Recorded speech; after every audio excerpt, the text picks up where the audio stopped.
Okay, this is session one of Dungeon World, Song of the Shadow Court, three-session run of Dungeon World, kicking off brand new campaign, also called Songs of the Shadow Court. Let's just do cats real quickly. I know we all know Dungeon World, but I'll try to stick to campaign-specific stuff here.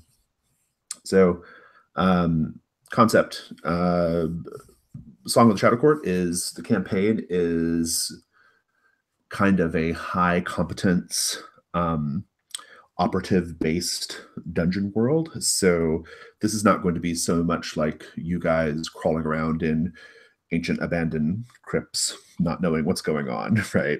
And with your torch and your 10-foot pole. This is going to be more of a mission based sort of experience. You will, in most cases, you will have done some kind of preparation for the mission at hand. And we'll have a little mechanical thing to sort of reflect that. But so in every other way, it's pretty standard fantasy, but it's definitely like more high level operative mission based kind of play. Okay. The aim of today is to introduce characters. We will then have an extended in Medias Res. It's really more like a big in Medias Res is not even the right way to think about it. It's going to take up most of the session. It's kind of a big extended sort of scene, I guess, which we'll go through. We'll have a break in between somewhere in there. And then after that is over, however that turns out, that will have an effect on what happens next. So we'll just continue play at that point. I do think that this is going to be, this session, I intend for it to be a little bit more about getting grounded in the setting.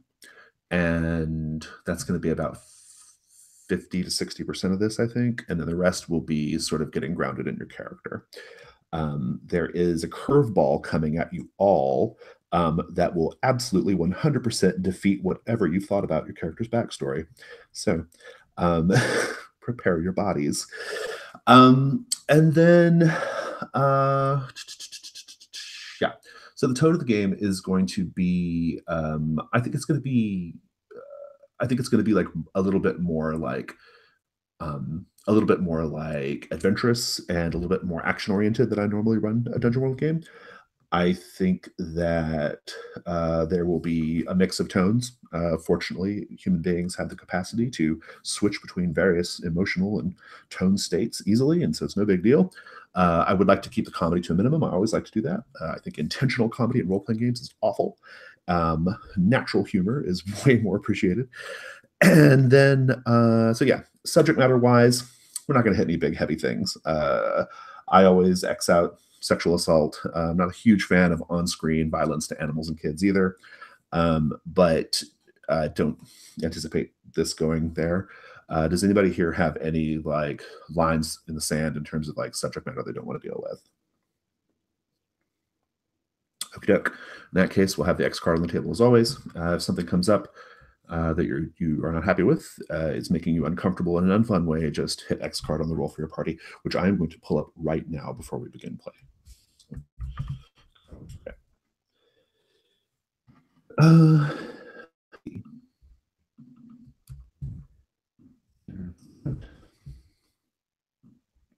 Cool. We're going to be in Duly Touching Racer. They're getting more and more absurd. Like, I don't even know what that means. Like, what? So weird. Okay. Does anybody have any questions about cats before we get going? All right. In that case, let's introduce characters. I'm going to call on you guys in the order of the sheet. Christo, tell us about Twilight, please. Twilight is an artificer. And since we said the backstory is going to be all over the place after this, I guess I won't go into. No, I want to hear it now. I do want to hear it. I do want to hear it. I want to know. Okay.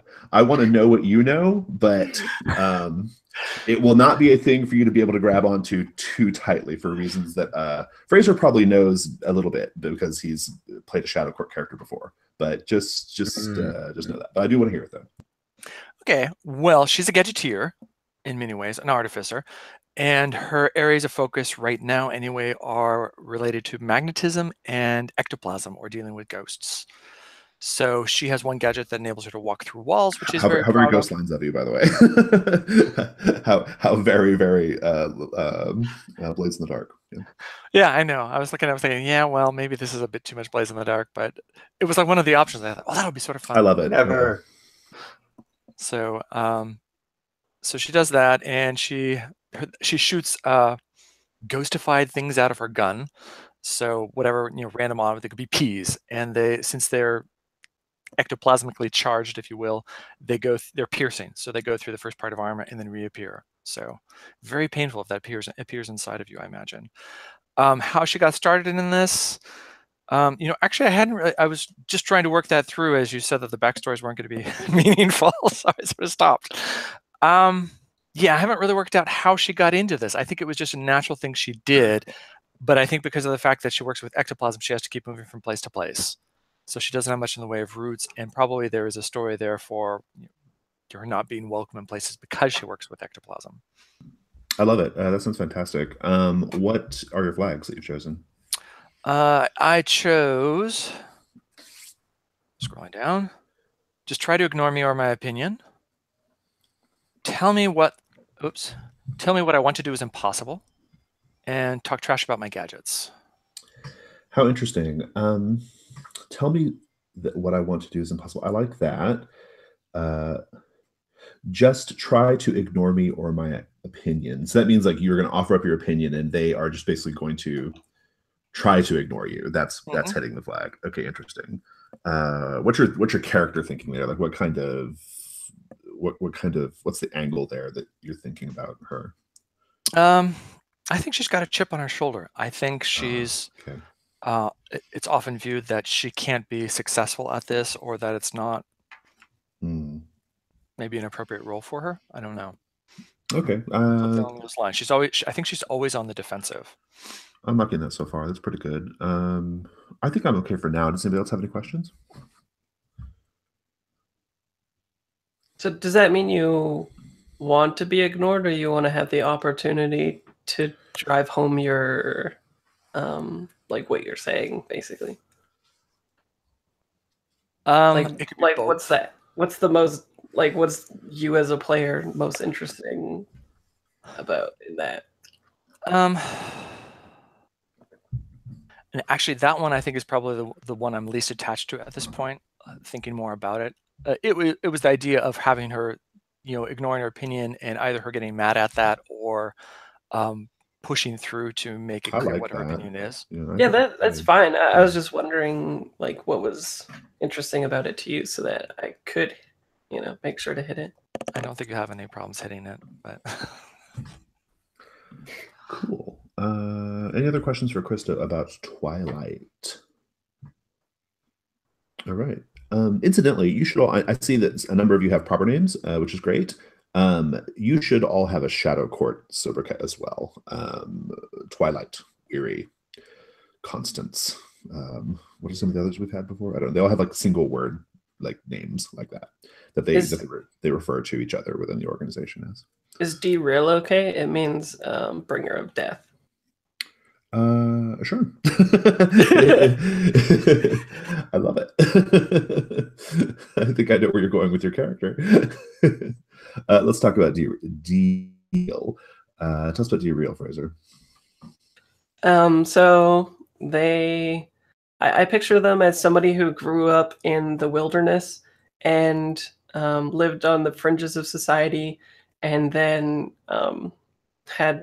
was really good at tracking and doing things, and then so was noticed and recruited later on by the Shadow Court in order to do the deed. And otherwise I was just alone with my owl in the woods. And so yeah, I think that's about it.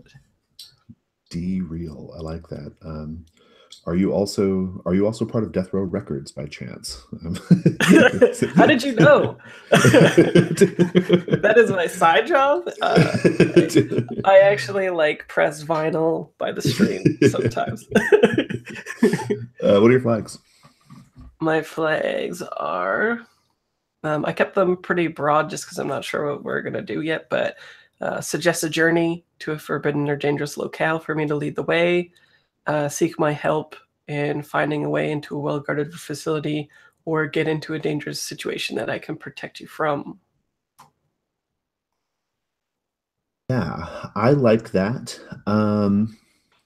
As like The first one we'll work on the first one because I'm not, well, that's not true. I was about to say it's going to be principally a sort of like single location urban thing, but it may not be. So that might work regardless anyway, even if it was.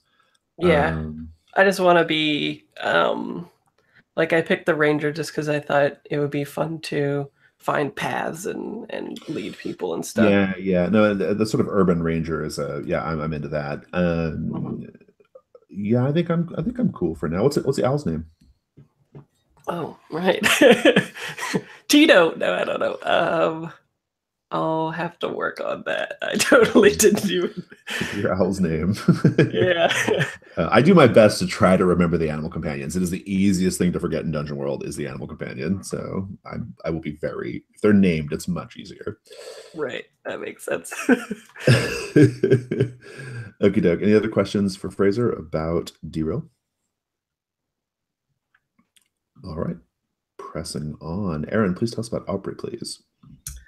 Aubrey is a scion, a human scion. She is what do I want to say? She is a former circus performer. She worked in a traveling circus, and then developed her scion powers, and then learned something from the sort of master of ceremonies, ringmaster, that she couldn't handle, and thus fled the circus. And that's what I know about her so far. I have not looked at your flags yet, but I hope they relate to whatever that secret is. What are your flags? So, yeah, I have to. There's still one I want to work out, but the first is call me out when I express knowledge or manners that are different from my everyday behavior. Interesting. What are you thinking there? What's the ideal scene there, do you think?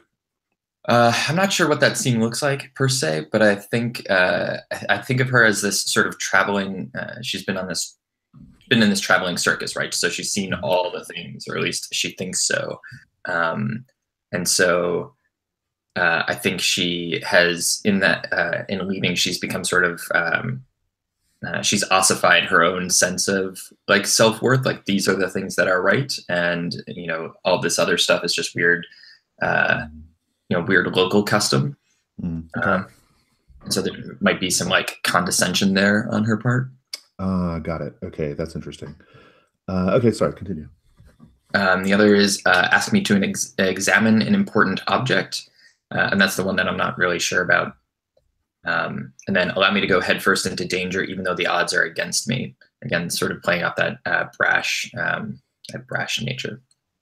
So I'm super interested in whatever the ringleader of the circus told you that made you leave the circus. Do you want that to be on the table, or do you want that to be a mystery that we explore and play?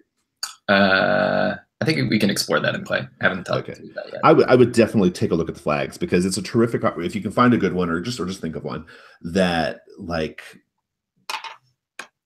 maybe it could be a sort of thing like, maybe you make reference to why you no longer are in the circus, or why you left the circus, or the secret, or something like that. But in any case, a flag that like gives the other player characters a chance or an incentive to like say, hey, why'd you leave the circus? And maybe you're a little dodgy about the answer, right? That kind of thing. Yeah. Like a sort of lingering mystery in the party is always fun. Awesome. I don't have any other questions for now. That I feel pretty good. I do actually. As far as like examining another object, I'm imagining that's like a sort of classic, like I'm getting a psychic impression of whoever last held this kind of thing. Yeah. All right, cool. Sounds good. Any other questions for Aaron about Aubrey? All right, moving right along. Finally, Matthew, please tell us about Talia. All right, so Talia,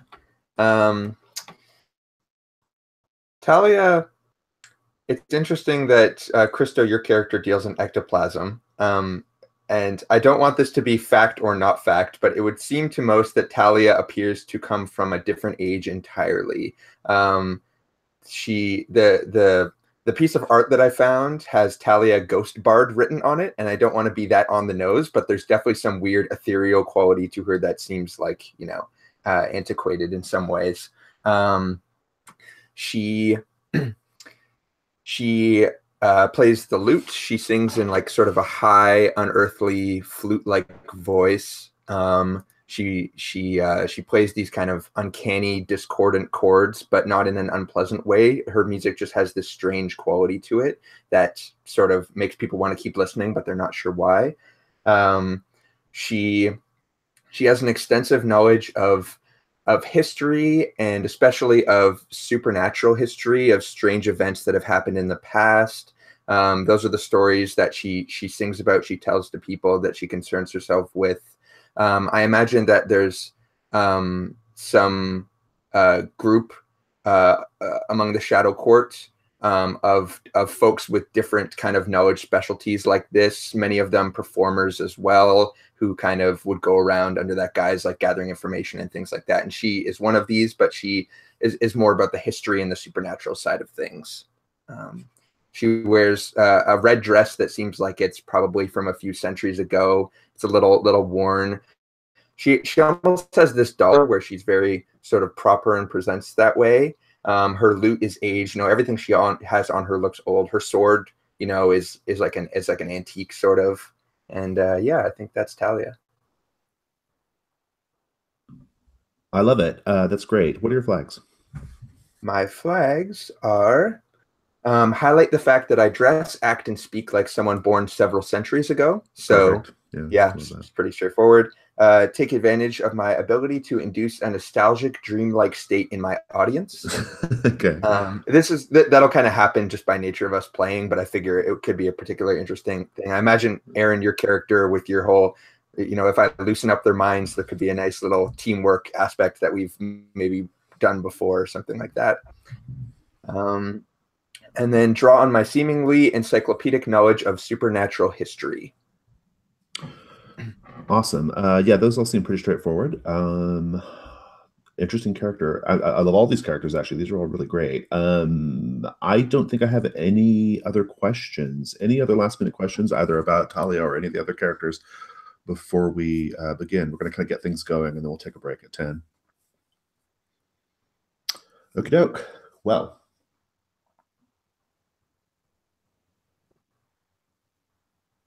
I'm getting in the GM zone. So it's like 30 seconds.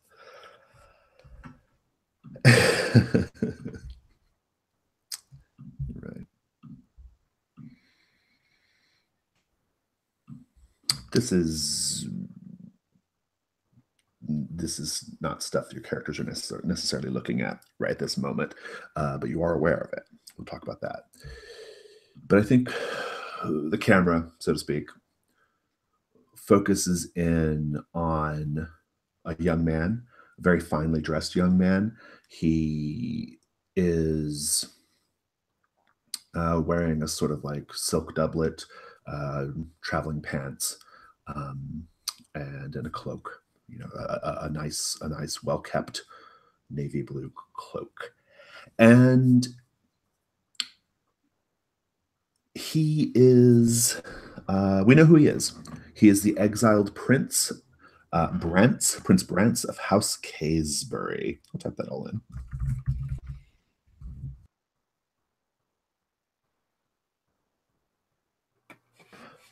Exiled prince from House Caysbury. He has been dead for nearly 1,000 years. And no one has even spoken the name Caysbury for hundreds of years. Never even spoken it. But at this precise moment in time, he is nevertheless sitting at the table of a fortune teller who calls herself the Black Veil, so named because she has a headpiece of some sort that over which a heavy black silk cloth is draped over her head and her body. It covers her completely. Even as she lays out fortune-telling cards on this table in front of Prince Brantz, the cloth covers her hands, and she manipulates the cards through this cloth, right? It's like she doesn't want a single part of her body to be spied. She's going to draw 3 cards. The first card, the bloody knife, which indicates a betrayal. The second card, the fiery stallion, which indicates war. And the third card is the bronze sword, which indicates a male relative, usually an uncle. The Black Veil does the reading, interprets these cards for Prince Brantz, and informs Prince Brantz that it was his uncle who betrayed him, who orchestrated his exile, and the only way to reclaim his proper place in the world is to rally his forces and wage war on his uncle. This card reading will be the catalyst for a war that will drag on for 10 years and cost many thousands of lives. But it's a war that's been lost to history. And nevertheless, it's happening right now. It's taking place, this card reading, leading to this war. It'll take place again tomorrow, and then it'll take place again the day after that. Because this moment in history is stored in a shadow vault. A Shadow Court operative who is presently calling himself Languish is stuck there, trying to alter this outcome. For whatever reasons, the puppet masters of the Shadow Court don't want this war to take place, this ancient old war. He's tried and failed to prevent this card reading, to prevent this outcome, this revenge on this uncle, right, that causes this war.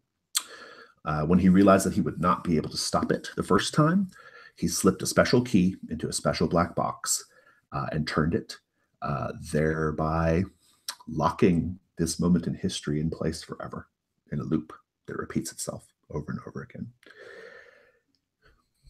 You all have the key, and you have slipped it into a door and stepped in.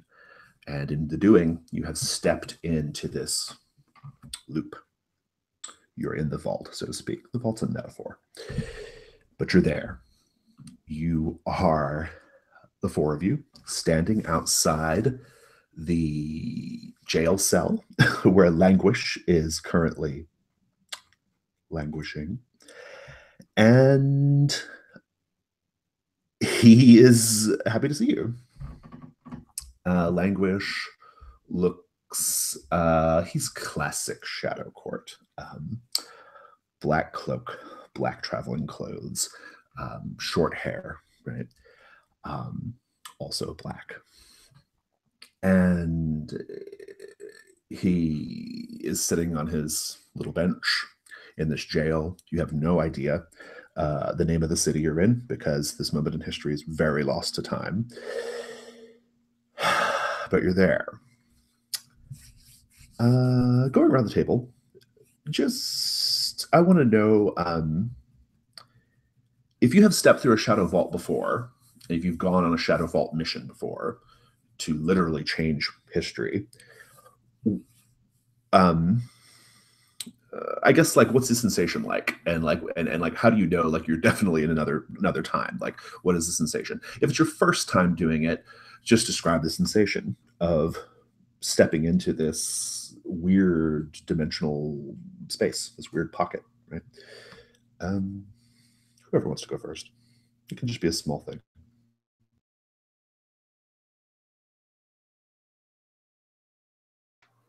I think that when I'm here,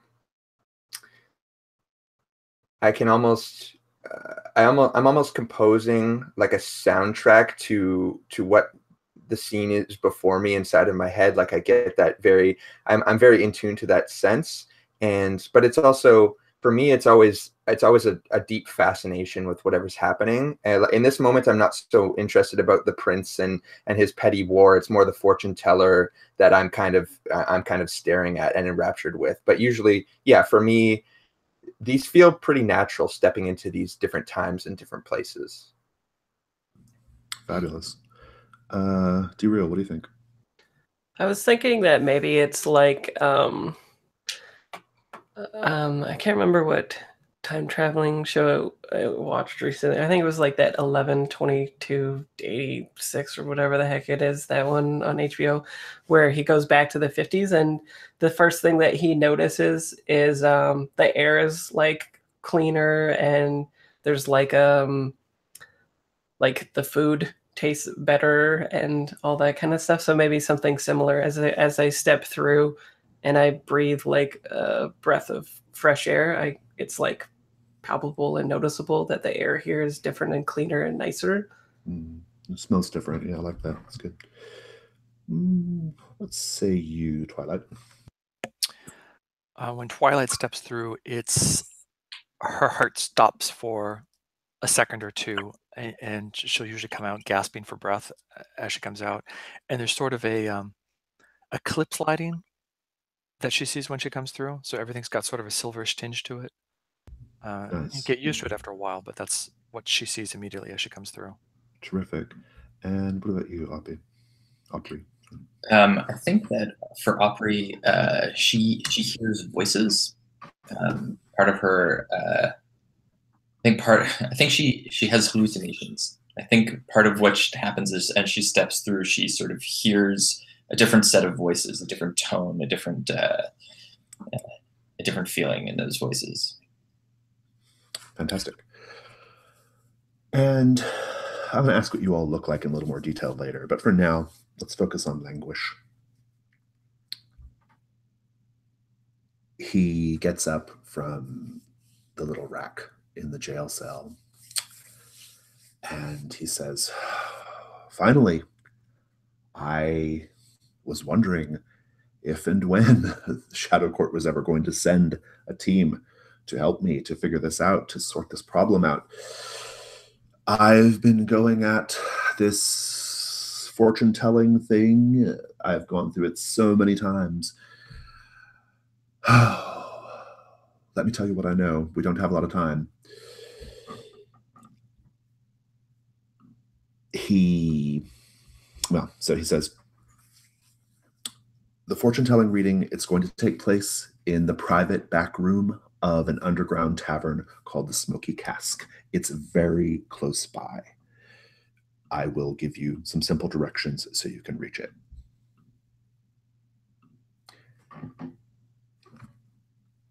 It's a tough one. Prince Brantz has a very loyal bodyguard and servant who I've learned fairly recently is named Atosh, who secretly observes everyone who enters the Smoky Cask and will make a move if he thinks someone is threatening the prince. He is a tough one. For whatever reason, every time we play this out, he's in a different disguise. So every time I go into the Smoky Cask, I have to figure out which one he is. Which patron. I have not been able to work out a pattern yet. He's very good. I fear he may work for one of the other courts.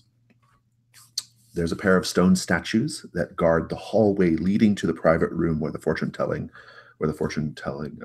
reading is taking place. They are golems, and they will animate and close off the hallway if anyone who doesn't belong tries to go down it. And most troubling of all, the reason why I am languishing in this vault is because once I actually stopped the card reading. I got Prince Brantz out, away from him before he could flip over even a single card. But that did not stop the war with his uncle. He still left with the distinct impression that his uncle was responsible for his circumstances. That's the part I can't crack. I can't figure out. But I know for sure that the actual cards have nothing to do with it. This is all a little fuzzy the way it works. I'm sure some of you know if you've been to a Shadow Vault before, but you don't have a lot of time.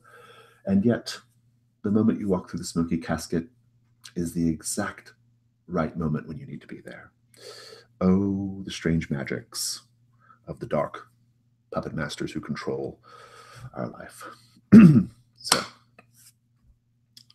I'm going to sit back, and if everything goes well, that will be the end of me.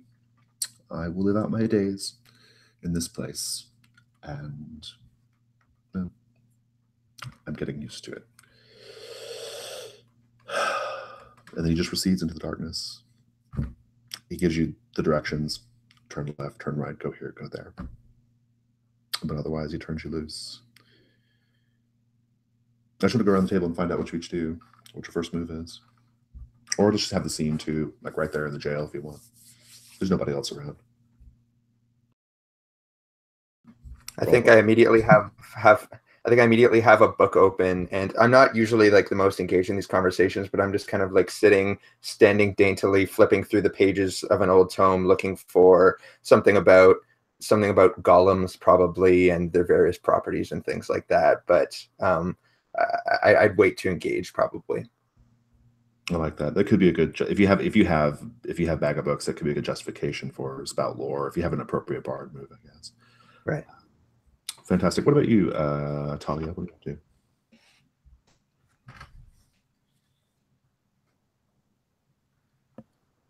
Is there a Talia? Did I make that up? Oh, that's me. Oh, that's you. Sorry. It'll take me a minute. Sorry, just continue the scene. What are you guys up to? I'm not going to just do as you will. Whenever you're ready to make a move, let me know. Twilight is going to be polishing her gun and checking her gadgets because we just went through the time. So you'll see her fiddling with her gadgets, pulling things out of pockets and putting them back in after she's checked that everything is okay after the transition. So she's ostensibly doing that to get her 3 holds. I think I had to take off my cool hunting mask.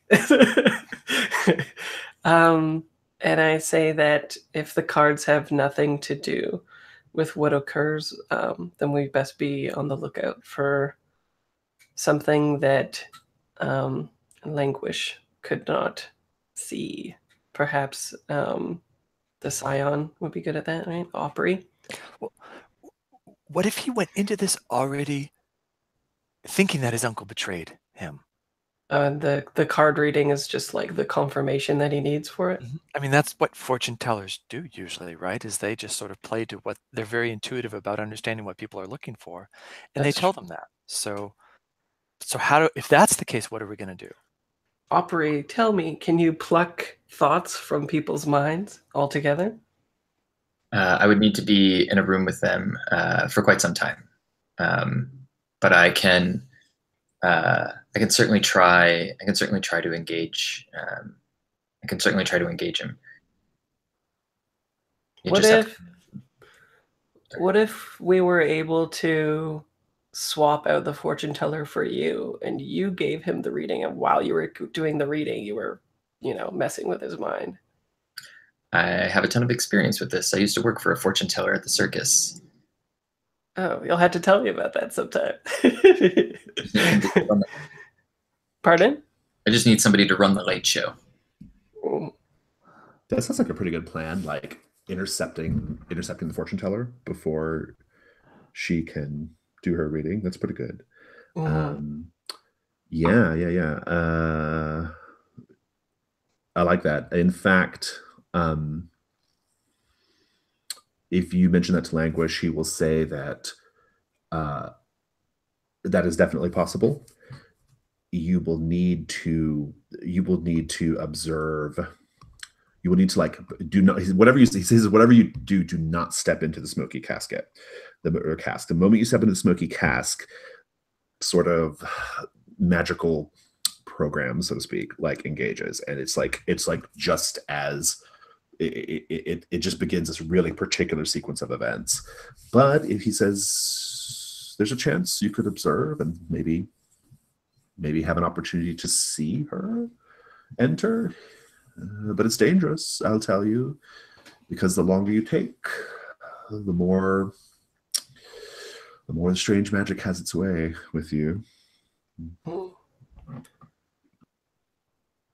And I imagine that Atosh will be on the lookout for strangers standing posted around the outside of the establishment. You should be inconspicuous as possible. Well, I guess it's a good thing we have an entertainer already, and I tap your instrument. I should be able to find a tale suitable for these events. Very good. I'm liking this so far. Languish like presses his face up against the bars and says, "You had best get a move on. I don't want to sit here for 20 more repetitions of this thing, please." Meta question: is there some reason we can't just break him out? He can break out whenever he wants. He is not going with you. So Okay.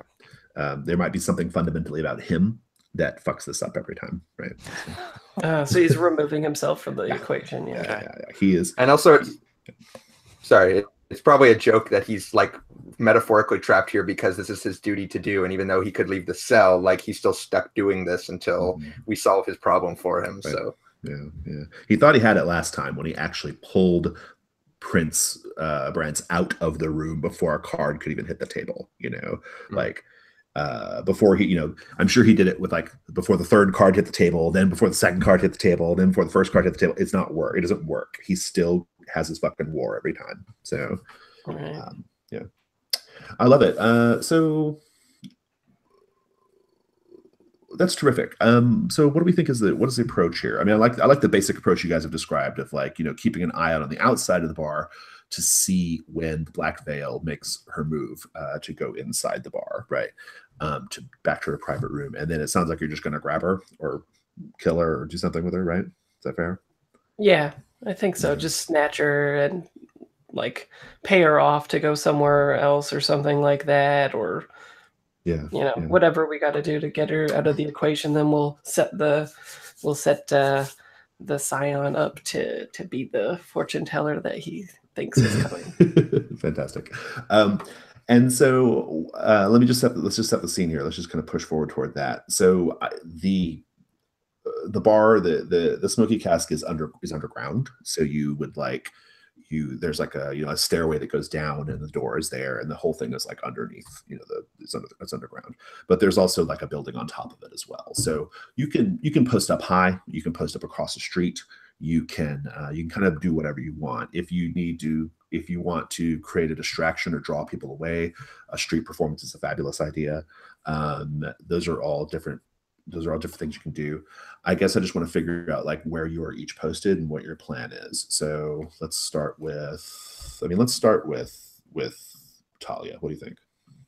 A street performance could be interesting. I was kind of envisioning that like once we, I mean, the more interesting point of having to distract Atosh might be once we're actually like engaging everything and like moving in through the bar. So I might like to enter at the same time and then go and perform in the establishment itself rather than out on the streets. So so that's like post grabbing the Black Veil. Okay, I like that. So then where are you right now at this precise moment then?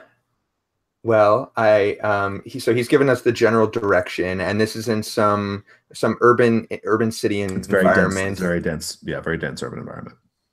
Okay. What kind of neighborhood is it? I'd say it's probably like a lower class neighborhood. He is an exile, so but he dresses nice too, which is kind of like I guess old habits die hard, right? But it's probably like late in the day. It's not quite nighttime.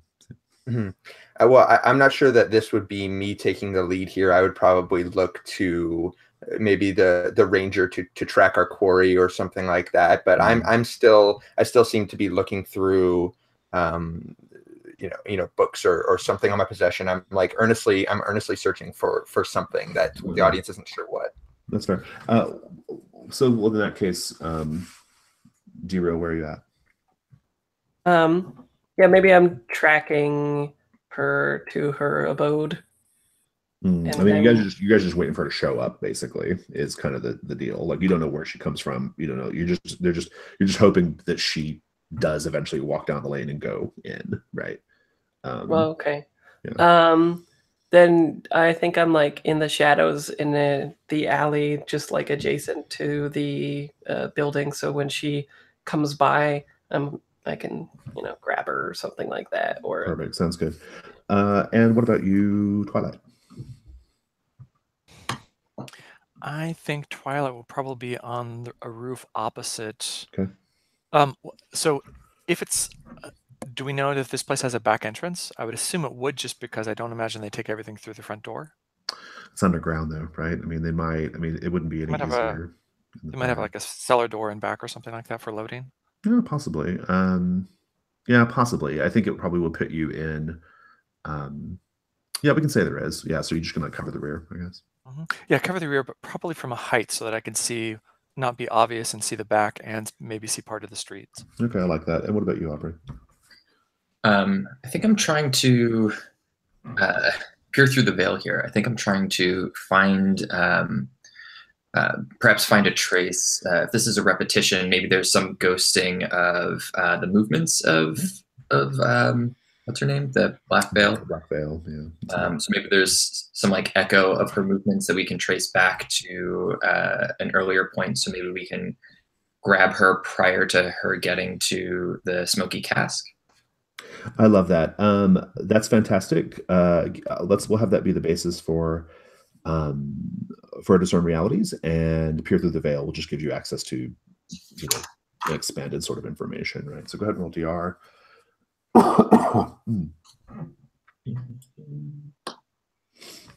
kick off with that. No pressure, Aubrey. Yeah, no, really. Sorry.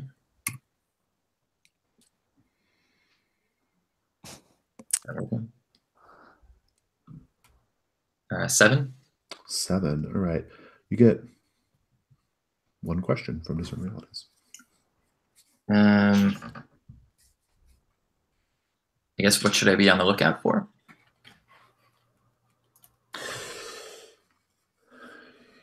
The minute you begin to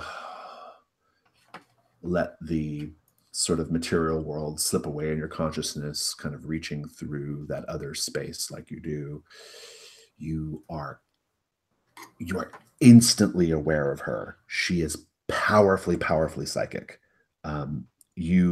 It's almost overwhelming. Like, you sense that she is also reaching out into space, into the world, and she's got a big range.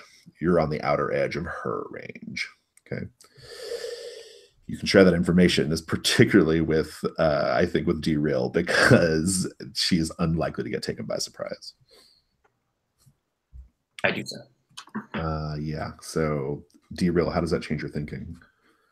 I think it changes from like a snatch and grab thing to perhaps, I guess we don't really know her motivations. If she's the one that is trying to instigate the war, this would be bad. But if she's not, then maybe all we really have to do is be honest with her. And if she can read our minds and stuff, she might be like, oh shit, maybe I won't cause a war today. Okay, so maybe like confronting her and just be like, hey.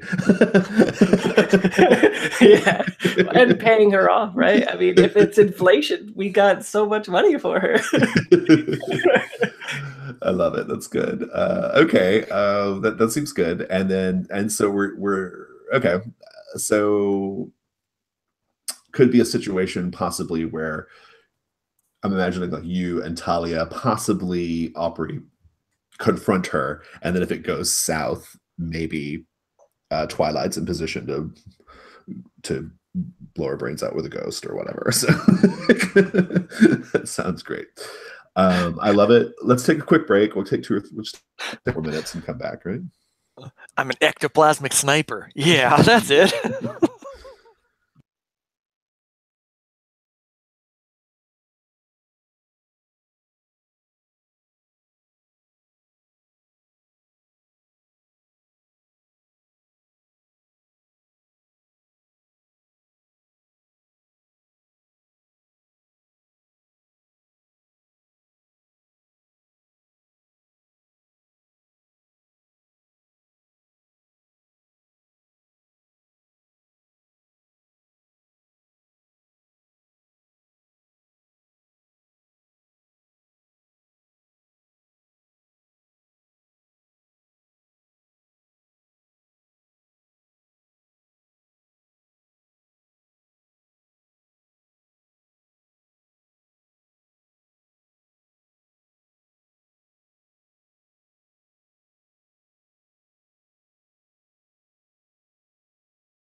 So where is the picture of your character, Fraser? I don't see it anymore. I don't think I ever saw it.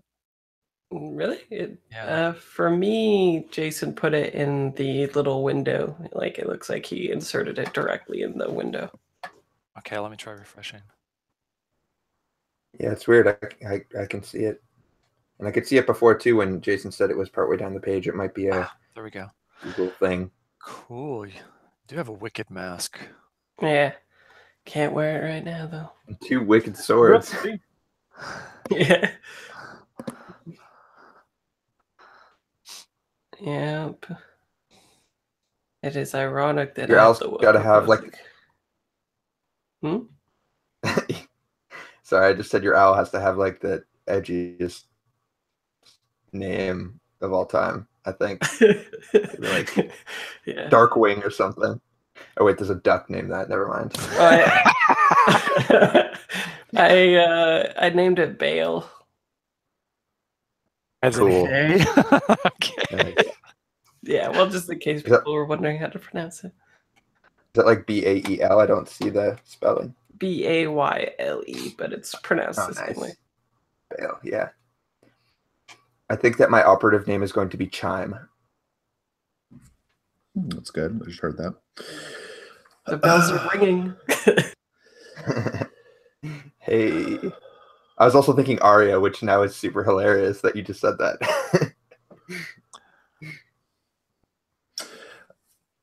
Okay. So is Aaron back? I think everybody's back, right? Yeah. So Opry has a +1 forward for following up on that information. I think we can do this a couple different ways. When you do encounter the Black Veil, you're going to. One of you can take point on trying to communicate with her, and then if Opry helps or kind of like runs some kind of like psychic interference for you or something, right? Then that could maybe be an aid roll, or Opry can just do the principal roll, in which case there's a +1 on that. So it's up to you guys, however you want to do it. But basically, here's what you see. At a certain point, and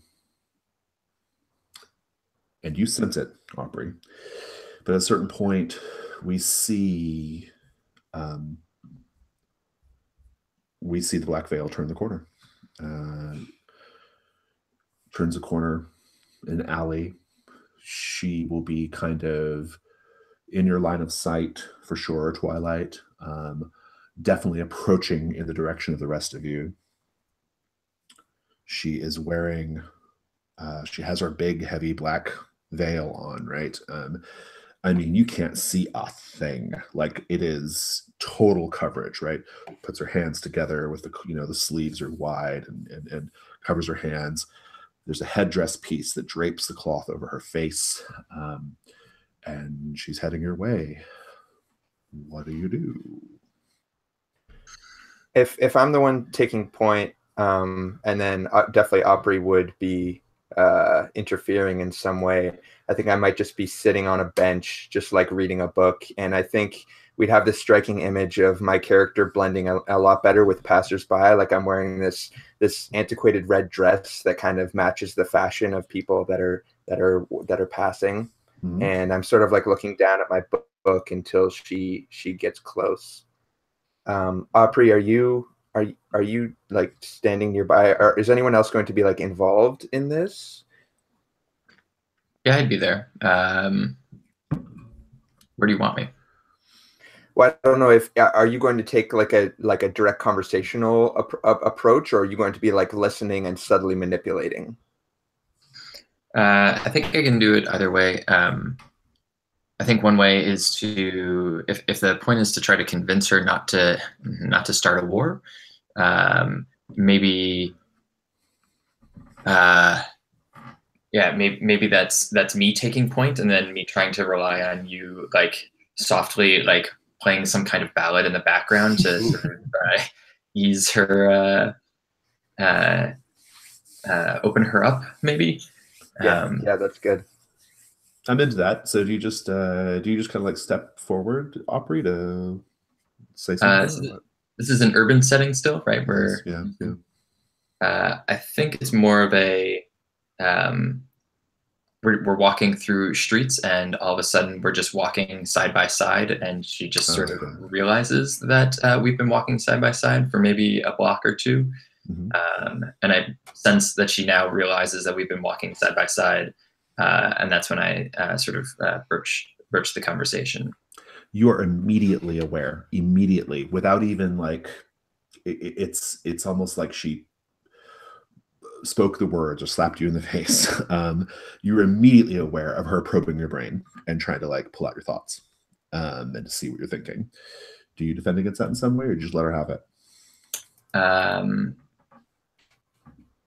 feel like our intentions are pure at this point, and maybe so maybe I do the same.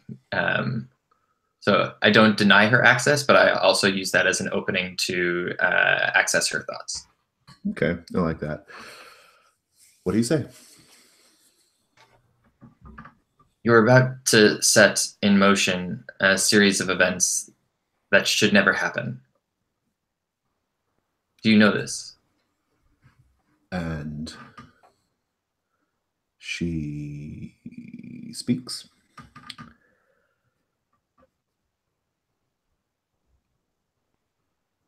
In a voice inside your head.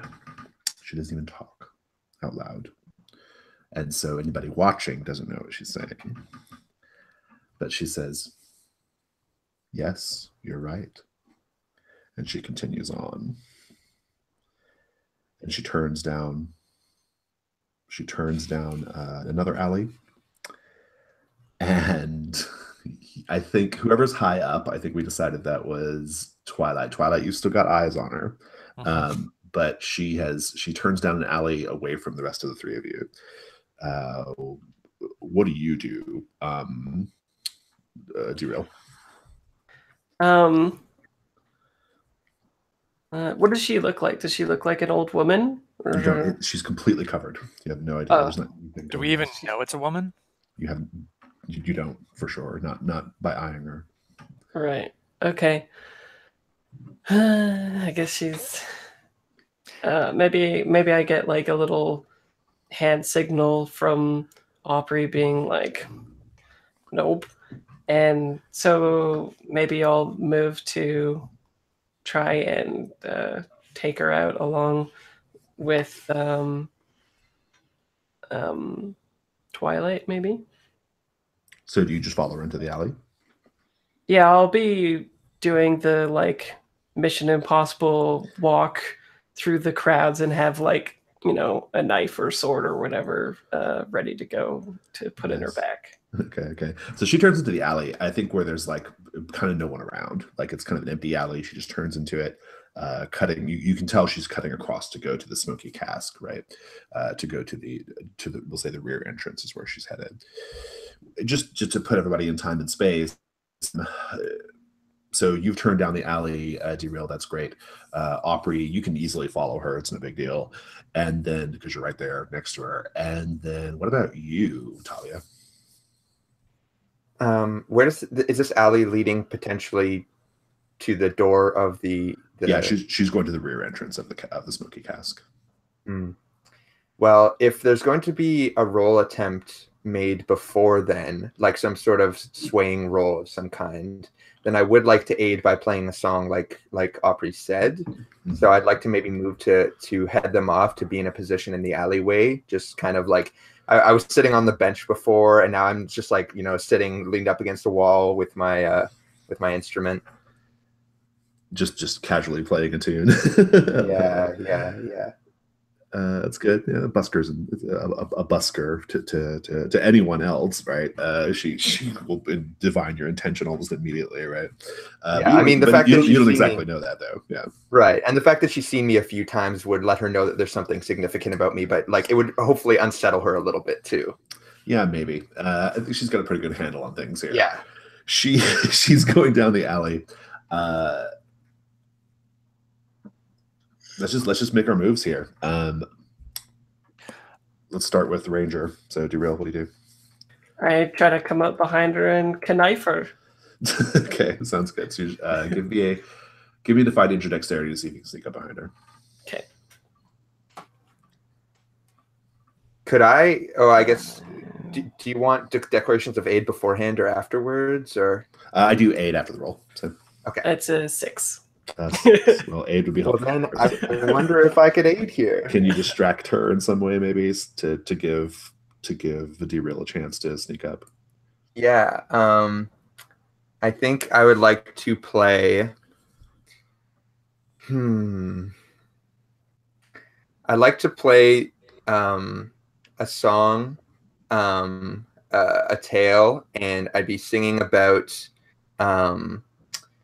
the black between the stars.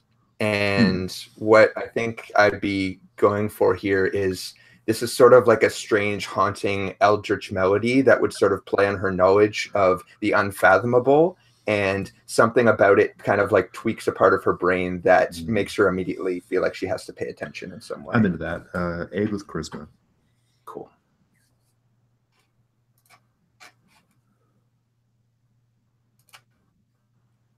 That's a 9. 9. That bumps you up to a 7 on the Defy Danger.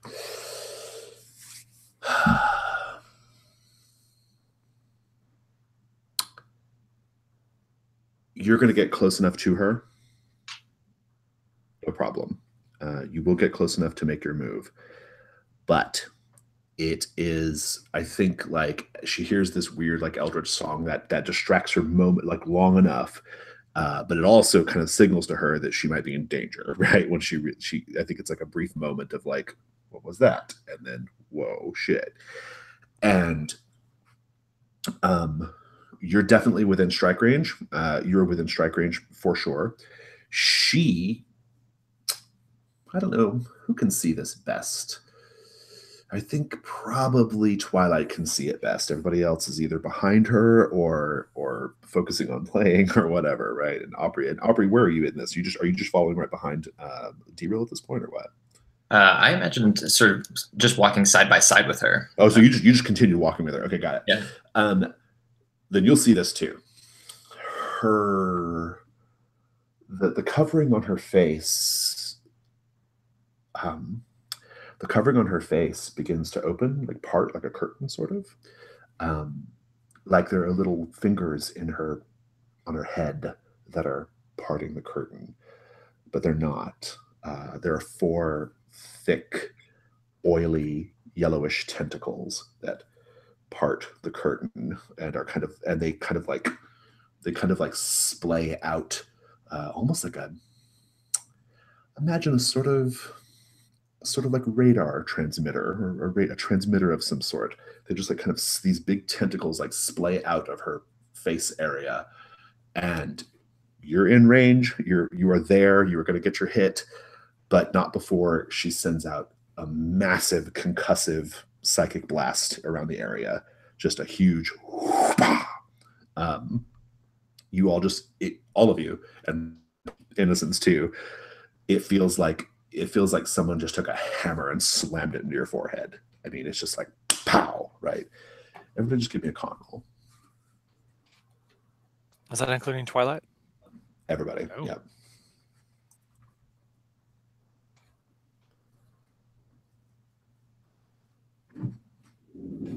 Eight for me. 8 for me as well. Okay. 12 for Twilight. Awesome. And how'd you do, Aubrey? 4. 4. Aubrey, That's you're cool. out cold. It just hits you, and probably because you're even more receptive to it, right? It's like your power almost like invited it in, right? And you actually just like, I mean, it actually physically moves you. You like just kind of fall back and hit to the side. And ahead and behind we'll also see some peasants and city people like kind of fall down and kind of clutch their heads a little bit too. Twilight, you're good. It didn't affect you at all. Maybe you were just up kind of high and you just felt like a sort of, you felt a bit flush for a moment. The mid results, you all have the -1 forward, but otherwise you're good. You're in position. What do you do, Derail? I think that since she knows that danger is coming, what I do is I I do my my cool little move where I go as if I'm about to strike her from the back, but instead I move to her side and then plunge the short sword in where, like, diagonally and up where her lungs should be if she's a person. Nice, I love it. Hack and slash. Okay. Strength, right? Yep. 6, 7. Okay. So I get a move as well, but go ahead and roll your damage. Okay. Oh, I need another D8 here.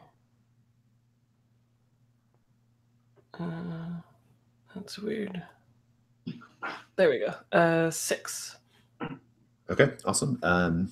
You hit And her. that's a short. Does a short sword do extra damage? Just fictional positioning to do damage, right? I think so. Yeah, every weapon just does whatever your base class Right. damage So is. 6 then. That's not enough to kill her, but you stab her.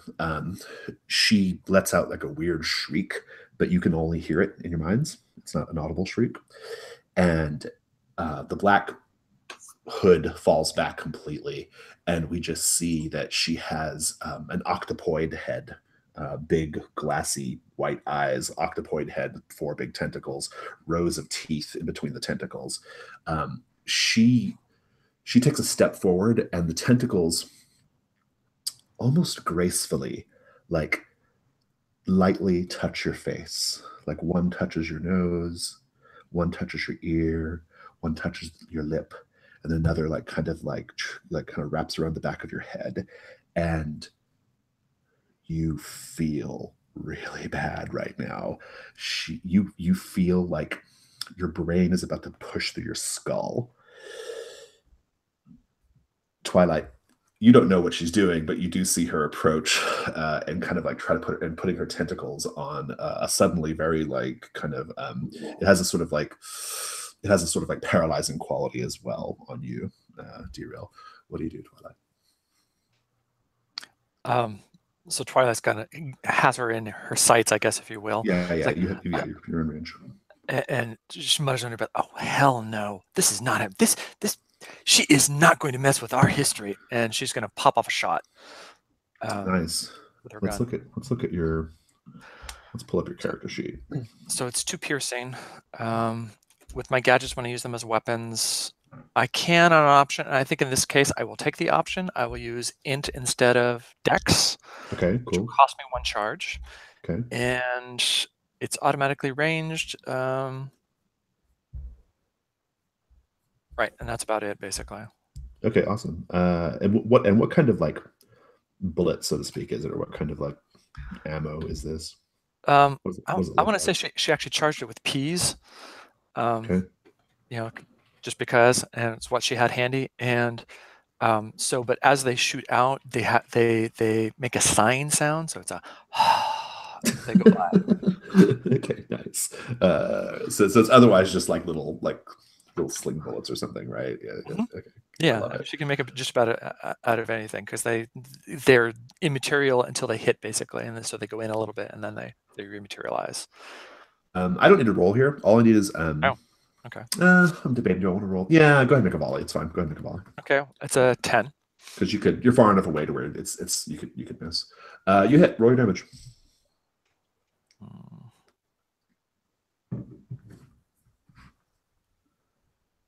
That's a 7. That's enough. Describe how it kills her. So I want to say I actually pulled off a headshot then. Well, it's a 7, isn't it? No, wait, no. How much damage? No, I got a 10. So yeah, so I did 7 damage. So it's a headshot. So it actually, since she was distracted, she wasn't focused on me. I was farther away. She didn't even hit me with her psychic blast. So the pea goes into her. Maybe I shouldn't have picked peas, but so the pea goes into her head and rematerializes. And because it goes in her head, I mean, she gets some of the essence of the ectoplasm I got. So, and probably the others get some of sort of the feedback from this also.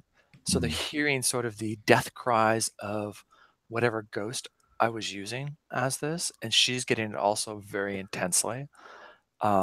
And I imagine this causes her to stagger back and hold, I'm assuming she has hands, up to her head in pain as she like 3 backs up fingers. against a wall.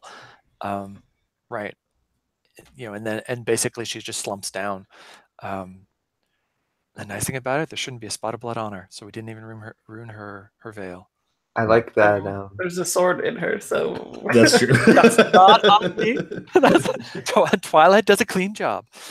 I like that while the struggle was happening, I was kind of approaching slowly. I think to keep whatever magic I'm capable of, I need to kind of continue playing. So the song was just still going the whole time. And then she just falls at my feet as I kind of strum out the last chord, basically, and I'm just looking straight down at her corpse.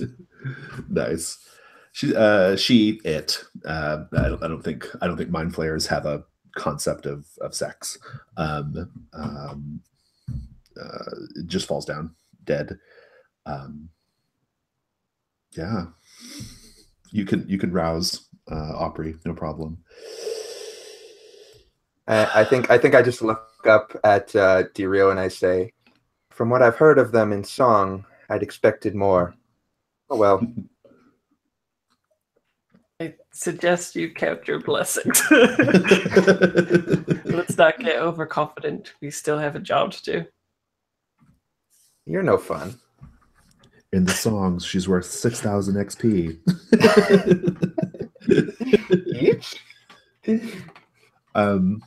Maybe it's yeah. You were really close to dying, by the way, Derail. yeah. Well, that's what I'm saying. I'm like, oh, yeah, was it easy for you strumming out the song? I had to keep my concentration up for very strongly, thank you, with her jabbing at my mind. Almost forgot my lyrics.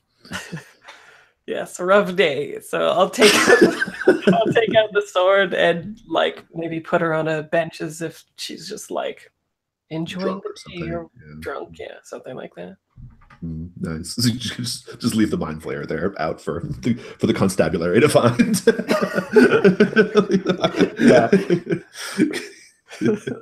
I guess we could be seen.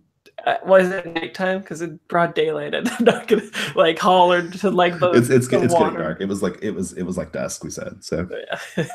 Just like picture into a river or something.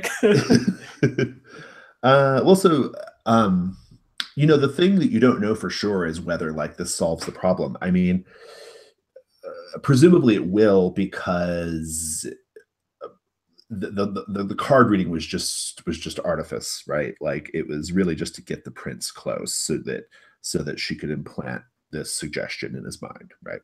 That's why the cards had nothing to do with it, right? That's why she was still able to cause the war. But I will ask what you guys do next. I mean, do you feel done here?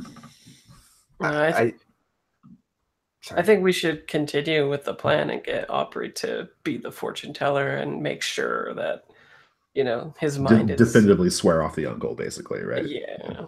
Get her time and physical intimacy so she can, probe in there. I think that, first of all, what I might like to do is we still are entering that area, so... I immediately, after this is done, I take out a book again and I start flipping like as I was before. And I think I'm looking for a tale that I had written down that contains some knowledge of these golems.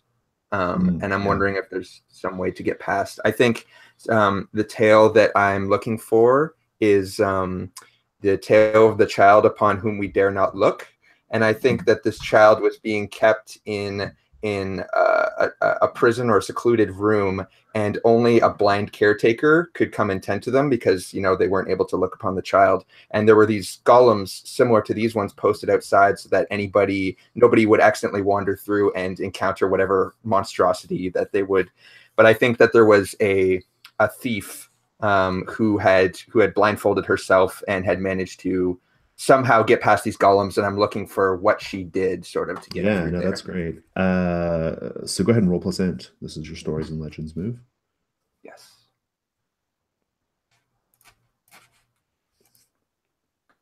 I think that's a fail.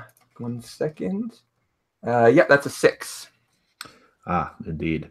It's no fun. It might be. I'm not sure how aid would be appropriate in this situation if you're just reading a book. Yeah. Well, I mean, if and maybe I could find the story and there's some historical inaccuracy that somebody would be able to point out or correct or something like that.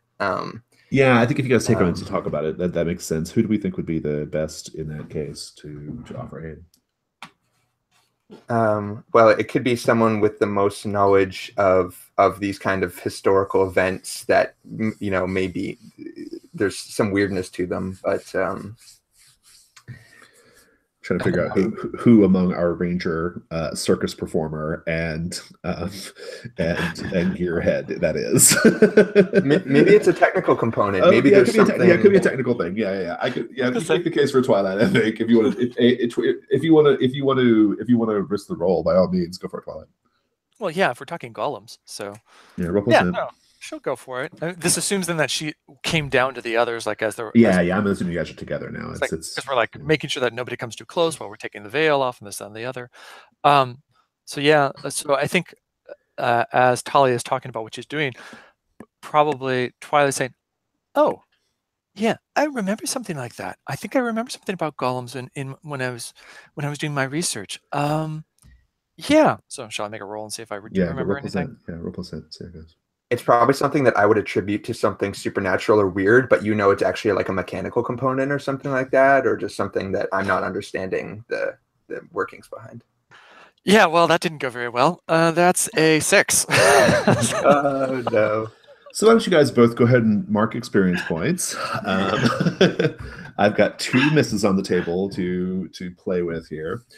You guys are doing this thing, and you may recall that Languish said, the longer you take to get to the loop, the more that the weird magic of this circumstance of the vault that holds this all together begins to, well, it's unclear. It begins to stretch in weird ways. It begins to, it almost like wants to, it almost wants to like hold itself, right? Like it does its best to like protect the contents of the vault, right? It does not want to change. It does not want this it does not want this particular little loop to break, right?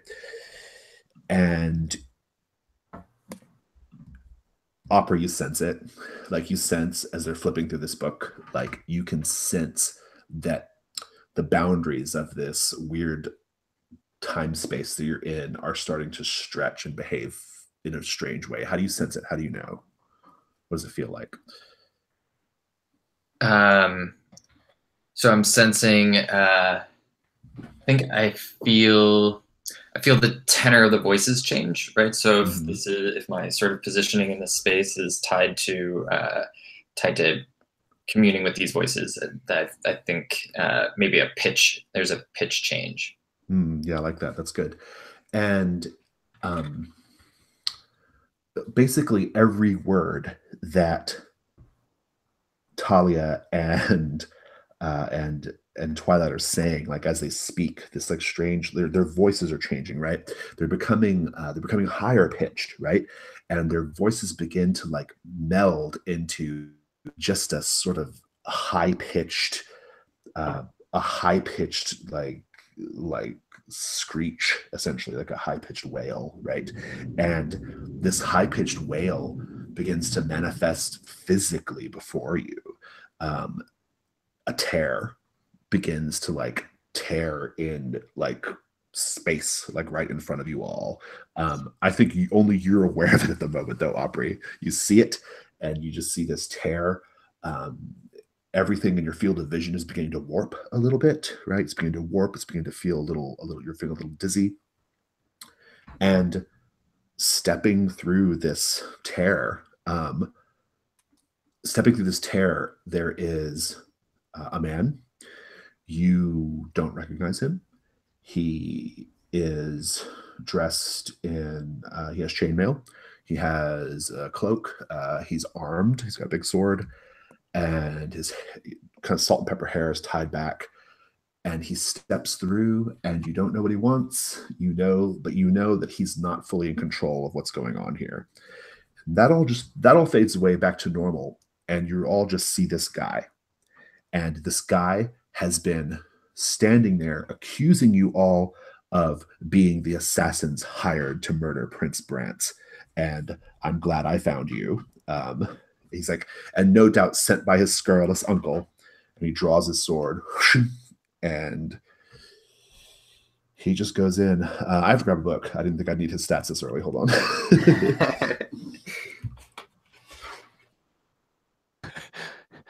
Well, Break his brain. This is what happens when you read.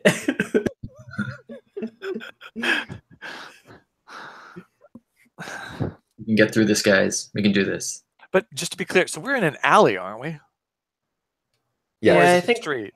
I think we're close to the back entrance. Because that's what, yeah. If Twilight could take that shot, then I think that means we're in the back, close to the back entrance, which means we're in a narrow alley, which I think gives us some good potential. The thing that I'm worried about, though, is that if we keep rampaging and killing people in this vault, and then these are the set events of history, this could be someone very important from a different time or place, and that could have huge consequences. So that's just a risk you take when you do this. I mean, indeed, as you guys will discover, like even total success has huge implications for like what you return to, right? Mm-hmm. Yeah. So let's get this going. Where's my stats? Oh, here he is. This guy's no joke. He pulls out a sword. It's a kind of I think he's got two. He has like a curved, like kind of a curved, like sort of short saber, and then a knife. Right. He pulls these weapons out. He's like, I'm glad I found you. I'm glad that we are ever closer to uncovering Prince Brant's, or to uncovering that foul fiend's plot, right, or whatever. And he's just going in. He's really confident that he can take all four of you. So what do you do, Derail? that's Derail is gonna kill him. Yeah, I want to try to open up an opportunity for somebody else. So is the guy going for a particular person right now that I could intercede and that sounds like you're rolling defend, so go ahead and roll defend. Oh, okay. What is that plus? Con. Oh, that's really bad. That's a 3. He is making a move. I think the four of you are kind of there, kind of standing around, right? It's an alley, so there's like no one else around. It looks like he's making a move for Opry, who is still kind of shaking off what just happened, right? A little bit. He takes like a couple of steps with his weapons drawn, and you think, oh yeah, I've got a total opening here. I can just nail this guy from the back. But what he was doing was drawing you closer. And he immediately spins, like knowing that he lured you in. He immediately spins and like uses the longer sword to like bat your weapon away, and then uses the dagger to stick it right in your side. You get a D10 plus 5. I flashback and see it coming. Not yet. A D10 plus what? 5. Wait. Ouch. I rolled a 4. So 9 damage. Minus 1 armor? Armor counts, yeah, you get armor. And yeah, I mean, it's just like, and Derail kind of lets out a scream. Twilight, what do you do? So this is Atosh? Is that his name? Atosh, yeah. Atosh, and does he have his back to me? Yeah, but he doesn't seem like the type who is easily taken by surprise, as just evidenced by the feint that he did. Yeah. That's fine. So okay, I guess it's a weapon. So Twilight has a magnetic explosive glove. Okay. So you said he's wearing chainmail. So Oh the no. goal then is to come up, approach him, and basically blast him against a wall. Okay, nice. To get him away, or to do damage. It will do. It should do damage. Also, the way these gadgets are set up, they all basically they either do movement or damage. Basically, is the way it looks. So it's forceful. So Oh, it does forceful. Okay. Yeah. But does it do? But is it a weapon as well, or? If I use it as a weapon, it is. And I guess in this, I mean, I guess, do I have a choice? Okay. If it's not a weapon, I can. Okay. No, so it's hack and slash with a forceful tag. That's perfect. Go Right. for it. That's what I figured it probably would be. Okay. And that is, and I didn't say I was using intelligence. Oh, that sucks. So that's a 7. That's okay. Well, so you're trading blows. We'll see. Will you narrate yours first? How much damage do you do first of all? 2. Okay, and then you said it's forceful, so you're gonna knock him back. Mhm. He goes flying back, slams against the wall. That's probably where the 2 damage comes from, right? And he like reflexively, immediately, just like tosses his dagger with like great accuracy. Just sticks you in the chest. Hopefully not in a super vital place. D10 plus 5. Okay. Except I also have armor that works against metal, +2 against metal. So Oh, nice. Okay, good. that'll help. Is it Might save your bacon, huh? does it look like a steampunk glove that sounds like Iron Man's repulsor burst, like it charges up? Yeah, what does it look like? That's a good question. I'd picture her, yeah, steampunky in the sense that it's probably a leather glove with like bits of metal attached to it in different areas that start glowing when she's using it. And the same thing with and the same thing with the protection, magnetic shielding protection that she has. It's like bits of, I don't know, maybe coins or other things that are it's what it looks sort of like, that are on her suit, and they provide the magnetic repulsion that will protect her from things like this. Nice. How much damage did you do? Ouch! You said +5, so that's going to be 12 minus 2 for armor, so 10. Are you still with us? Yes. Awesome. But that hurt. Aubrey, he's slammed up against the wall, tosses a dagger. What do you do? Hey, Aubrey, I have a quick suggestion.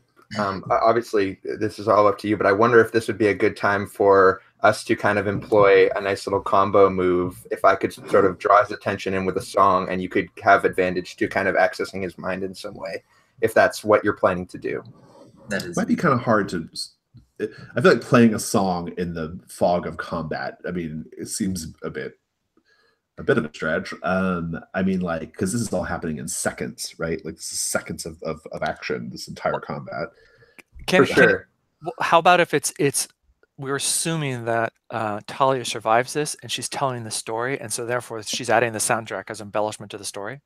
I'm just looking at magical music, and it says, and obviously this wouldn't work in every context, but on a 7+, you hold the attention of every intelligent creature that can see or hear you until the performance is completed, or until something happens to break their attention. And obviously an attack or something would break their attention, but the way I'm imagining is I can like briefly capture people, and I kind of took inspiration from the Keeper of the Oneirophrenic Chords, so that I can sort of, when I play, I sort of put those listening into sort of a hallucinatory, like dreamlike state that it's strangely nostalgic. It kind of calls forth memories from like a forgotten past or from dreams not quite remembered. Like, it's really just like tweaks at a part of their mind.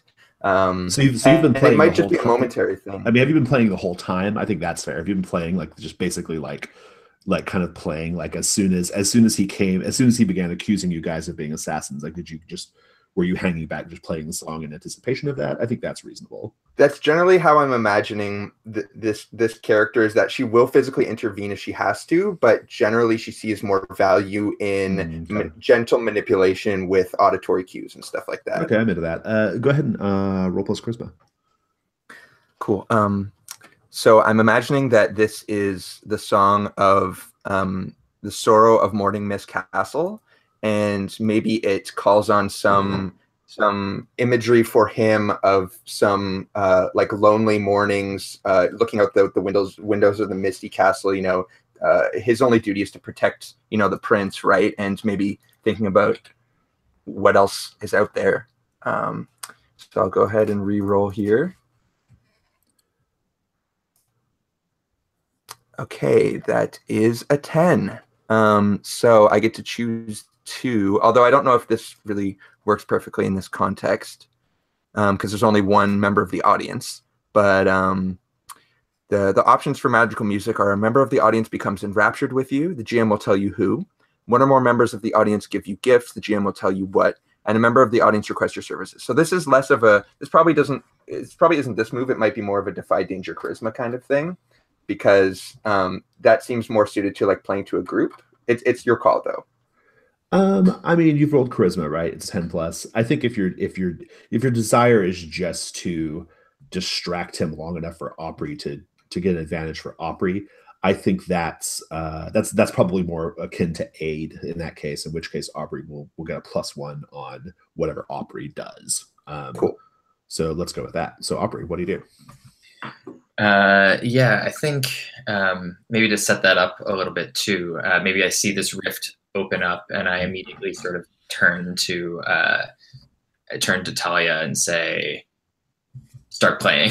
Right. Yeah. Right. Yeah, just keep going, because this is going to be bad. And then yeah, I think I want to look into someone's heart in search of a secret, and I want to know. I'm trying to figure out what the heck is going on here. Oh, I love it. That's good. Is that a move that triggers a roll, or is it something? Yeah, that's the heart's sorrow. When you look into someone's heart in search of a secret, roll plus wisdom. So I think at this point, basically, what this looks like on screen is, he gets into his little tussle with D-Real and Twilight. All that's going on. That's around that time when the song begins to sort of like have its effect. It's sort of like starting to de-escalate his energy or whatever, right? Changing his focus. Roll plus wisdom. Let's see if you have an opening here, if you're going to get it. Am I rolling? So I have a +2 modifier. Do I roll +1? So it'll be +1 with the aid, so +3, I guess, total.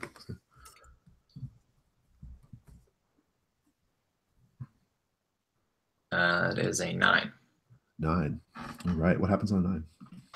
On a 9, choose 1. The secret is presented with greater context. The secret is something you could possibly know otherwise, however unlikely that might be. Or the secret can easily be used to gain leverage for parlay. Could be. I'm guessing that he is not the third. Yeah. Sorry. The first or the third makes no sense, I guess. Right. Yeah. So I'm guessing the secret is something that I could possibly know otherwise, however unlikely that might be.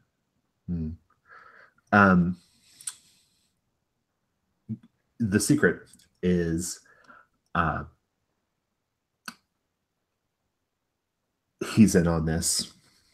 He's making sure Prince Brantz gets to that reading.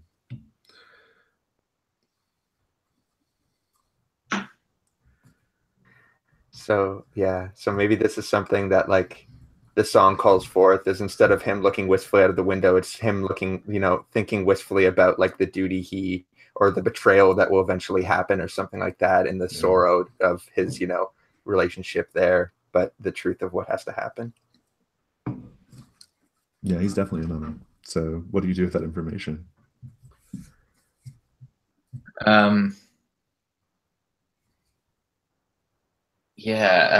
Okay, well, might be something you use later too with Prince Brantz, right? But yeah, I think that this means that we don't have to. What does it mean? It means that we need to get this information to Brantz himself, right? Like we don't need Atosh at this point. Yeah. So I think I'm saying, I'm just telling the group we've got to get out of here. We've got to find Brantz. This Atosh is in on it, and this is Brantz is the target, not Atosh. And I think you've got a moment where he's a little bit distracted by the song. He's going to collect his thoughts here in a minute and collect himself momentarily. If you guys run now, you should be okay. But if you want to press the scene any further, he's going to come out of it and begin attacking again. So what do you guys do? Can we run, or is our attention drawn by the song? I just chose. I just said it was him for now. So. Okay. So the plan would be to run away and then come back and go into the place? I think sounds like the plan is just to go find Prince Brantz. And So we're coming up on. I think we're coming up on the time in which Brance is supposed to meet the Black Veil, right? So Right.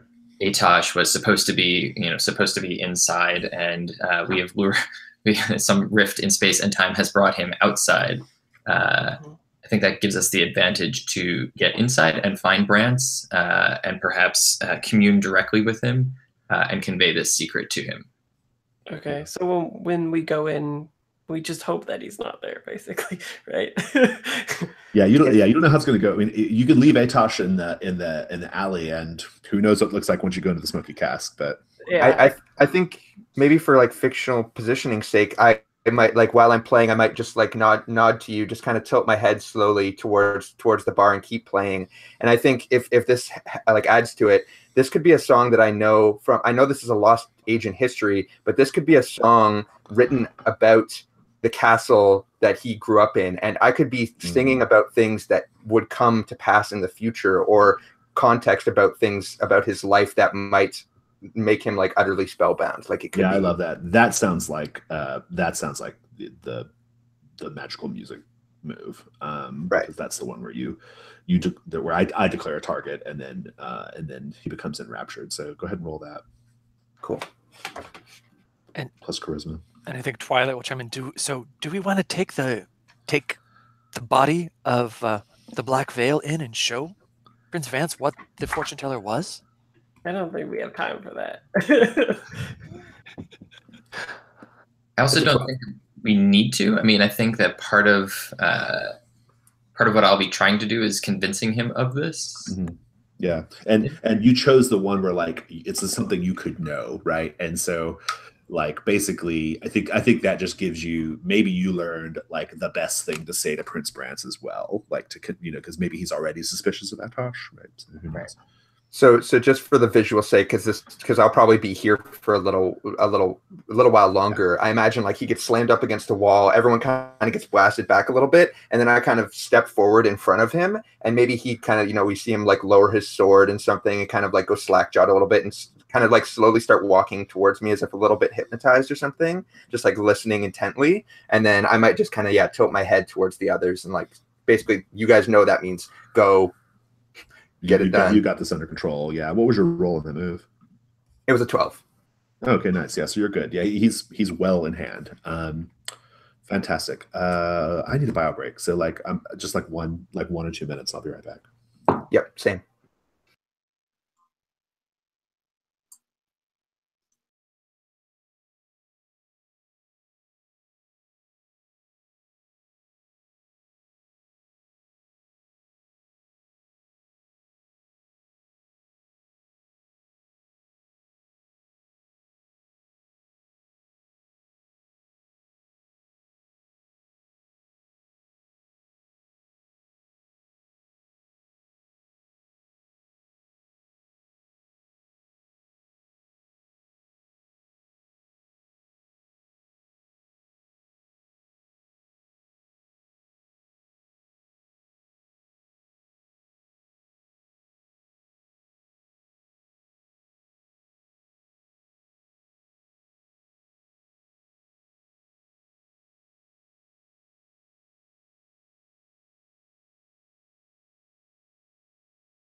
How's this going for everybody so far? It's going wonderfully. This is Yeah, I'm super digging cool. it. I've got the Dishonored soundtrack in the background. It's honestly adding so much. It's all these like creepy melodic vibes, and it's like perfect for my character.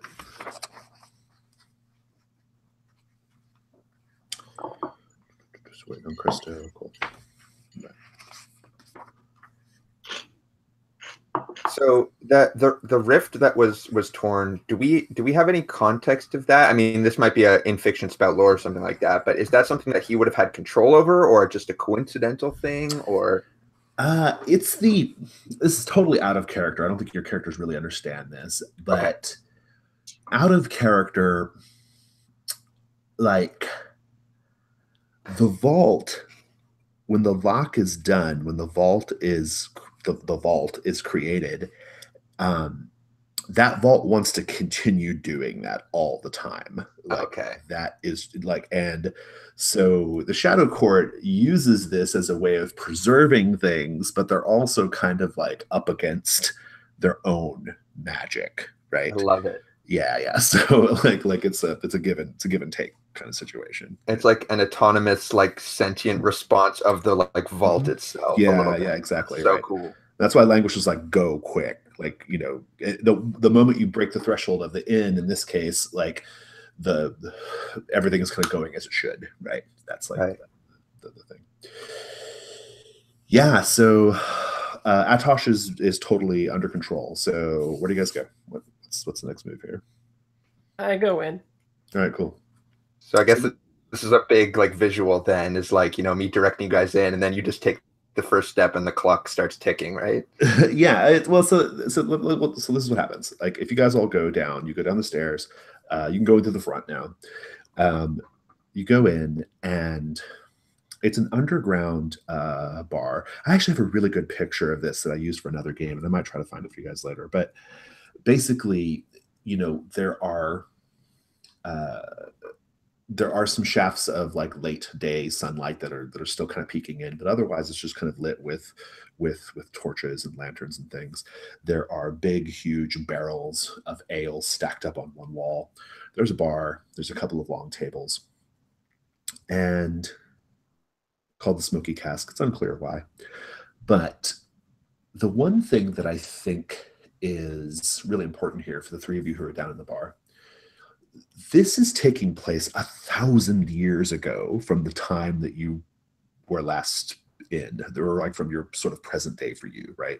Which means Twilight, you really stick out, right? Like you stick out really badly in your way, right? But you know, fantasy world, people probably just shrug off most things. But I want to know from each of you, like as you go down, what do you either see or smell or sense in some way? What do you sense in the bar that like is a reminder of just how far in the past this all is? Whoever wants to go first for the three who are down there. I think I walk in and I see the bartender, and I'm like reaching out and sort of just feeling voices and just hearing their concerns, like their sort of like mundane lives. It's like, you know, it's like drawing well water instead of like the concern about, you know, drawing clean well water as opposed to like a faucet or, you know, fantasy faucet or whatever. Right. Yeah. I like that. In your time period that you guys come from, it's still fairly like medieval, I suppose, but like, yeah, but you would have like aqueducts and things like that, right? So, yeah. Fantastic. What about you, Twilight? Do we have gaslight in our time?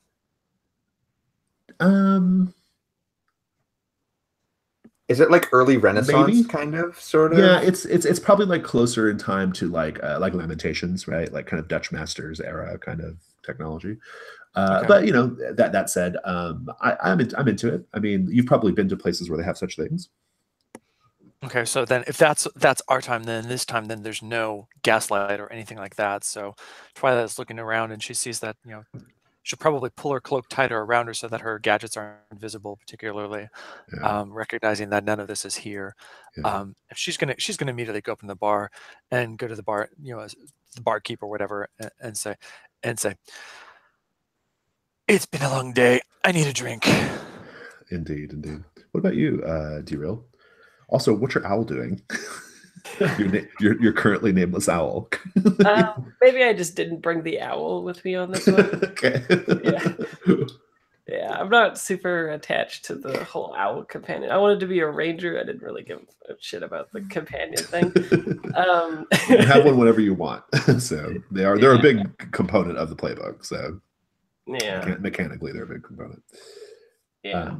I'm not sure what would be maybe just the glasses in which everyone's drinking from. I imagine it would be like us seeing those really old first Coke bottles now, like the It's just glass. crude, like kind of crudely formed, I guess. Yeah, it's just like that's a good way of putting it, is crudely formed stuff like that. And it's not really like artisanal stuff here, right? It's all very plain and Yeah. You will hear from the corner of the bar. There are a few whores of boy whores and girl whores, kind of like definitely like hanging around and pestering a young man in the corner of the bar. This young man, he sticks out like a sore thumb because he looks like he's got a lot more money than everybody else. Short brown hair, and the whores are definitely like trying to get his attention, and he's like,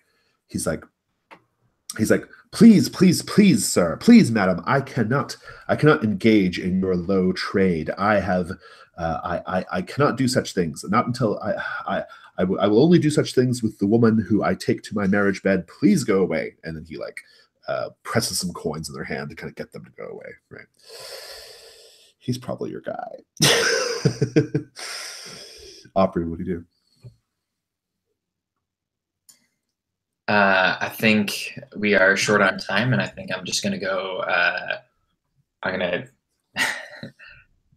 going to turn to Twilight, and I'm going to say, "Pea shooter at the ready," and I'm going to walk, just stride brazenly over to Brands, sit down, and hold his hands, and just start talking. See what happens. I love it. I'm into this. It's a nice, direct, bold move. He's probably a little startled. He's probably looking around for Atosh, right?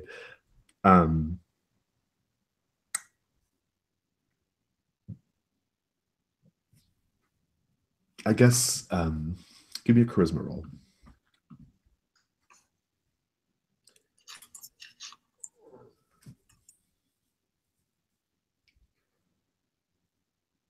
And is it 10? Would there be a? No, that is a 6. Perfect. Oh, I don't. We should probably clear some of these repeated dice so that we can figure out because they order themselves if you're not careful. Sorry, I'm just gonna roll actual dice. Getting confused. Which is clear. You can click on both and click reroll selected too, if that's easier. They're all That is a 7, 8, 9. 9. Fantastic. He is going to. We'll have a conversation in a minute, but like basically, what's going to be required here is he will be open to hearing you right now, but he's going to need some kind of physical evidence of what you're saying, right? So, what's your initial approach? You go up, you put your hands on him, and then what? I think man, can I flash back and somehow like take something off of Atosh or the black veil? Maybe have pulled her veil off. Oh yeah, sure. I'm into that. Yeah. Sort of like set it down on the table. And now I'm pulling the black veils trick, and I'm not actually speaking out loud. I'm just sort of speaking to him through my mind, or maybe like jumping back and forth between those two things. Like, yeah. Listen, here's who I am. This is what's happening, and then sort of, and then in my mind, sort of giving whatever evidence that I have that Atosh is this is working against him. That they're trying to turn him against his uncle. Yeah, I think he sees the veil there. I think he lifts it up and like a sort of yellowy ichor like dribbles out of the veil onto the table, and he says, and he puts his hand in it, a soft, manicured hand that's never done a day of work, and he touches the ichor, and he's like, sticky, pulls it up. He's like, and what was this exactly? This was your future. This is the future that will destroy us all. And he looks at you and says, I have suspected for some time that Atosh was agitating for me to rally my forces against my uncle. I suppose this was his ruse to finally convince me that this was the appropriate course of action to take. And where is that traitor now? I don't want to say because I'm guessing that he's right behind me. Well, so that's the thing. I think as soon as he says, and where is that traitor now, all of it just sort of melts away. The bar, the outside, everything, Atosh, it all just sort of melts away. And you find the four of you are standing inside of a perfectly dark room. It's just eerie and dark, and you can reach out and feel each other, right? You can talk, and there's a sort of a heavy clanging metal sound, right? And then a shaft of light as a door is being opened, and there's a woman on the other side. She's wearing a simple gray spun robe. Imagine like the Sparrow in Game of Thrones, or the House of Black and White. Like kind of like simple sort of monastic, robe. She has long black hair, brown skin, and she has a torch. And she sets it in the room, and she says, I don't know who you are. I don't know what you were doing, but whatever it was, you must have been successful. My name is Dusk. I am the midwife of the Shadow Court, and you will follow me and be born anew into a new world. And then she just leaves the door open and turns. Oh, I go through. Yeah, I think I follow unquestionably. Mm.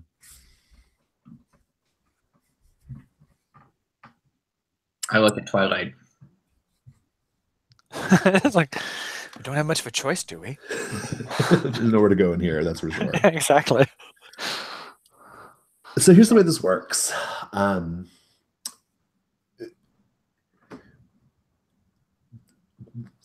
What you guys did was something that took place 1,000 years ago, but you changed history. But it was a far back history. But nevertheless, the ripples of that ripple out into the world, right? And sometimes after these little vault jumps, sometimes you return to a city, a place that's very similar to the way you left it. Just little things in the margins are different.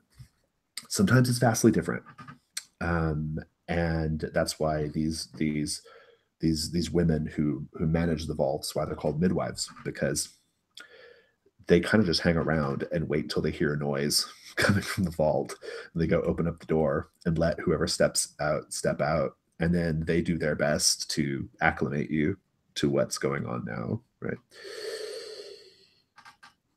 She says as she's walking down the hall,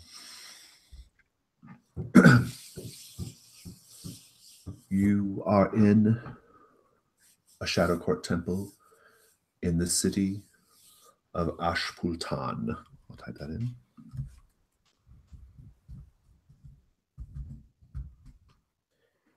And indeed, you guys left from Ashpultan, so that hasn't changed. I probably don't have to tell you that wherever you came from is fundamentally gone. And yet, you will almost certainly recognize things that are the same. This temple, for example, has always been in the city of Ashpultan, and so I assume that's where you came from. But things will be different. She gets you some food, sets you down in a plain stone room with a table.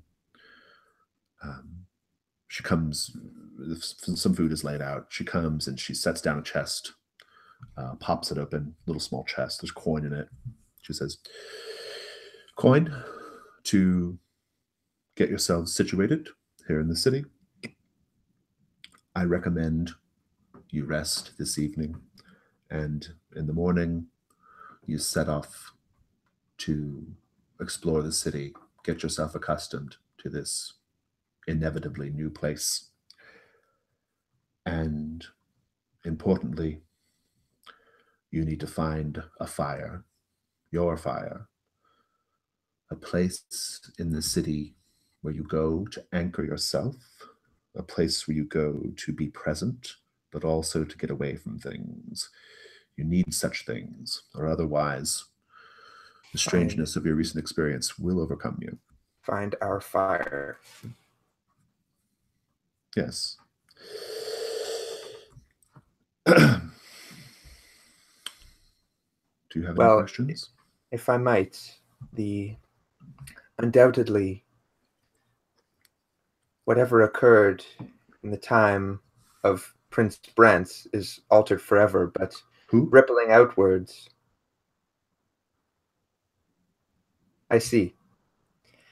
Then what I might ask is a place to reacquaint myself with history as it's been altered, to learn the tales that have been told in the centuries since wherever we came from. Then perhaps your fire is found in a great library. It means nothing to me. You simply need to find your place. Otherwise, things will start to get jumbled up in your head. You won't be able to remember even basic things about where you came from. Even this Prince Brent, whatever you were just doing, it will begin to fade. So, well, we don't want that then. And she gets up and says, "Congratulations," and then turns and leaves. I have an idea. What if, like, every time we go into the vault, a midwife gives us like a wax scroll, and if we're successful, then we have to give it to the new midwife, and they can like compare history or something, but it's only something they can see? No, I don't think the Shadow Court likes that kind of paper trail, right? The upper echelons of the Shadow Court don't give a shit if you guys know what any of it means. Well, I don't think it's for us. I think it's for the new midwife, right? So they don't. They are also quite low in the pecking order. They just listen for anybody in the vault, and they let you out. It's about it. Give you some money and send you on your way. Yeah, they birth us into the new world. Indeed. Yeah, well, so let's just have the scene. You guys are in this room. You feel a little discombobulated, but also whatever this sort of like strange effect of where you just were is also kind of melting away too. You're feeling a little bit more grounded, a little bit more in the right, in a place. But this is just a plainly decorated stone room with a couple of torches and sconces. It seems that maybe technology didn't quite keep up in this storyline or in this timeline. You are very exceptional in the setting at this point, Twilight. But yeah, have the scene, role play. Flags, great opportunity to keep a flag, just FYI.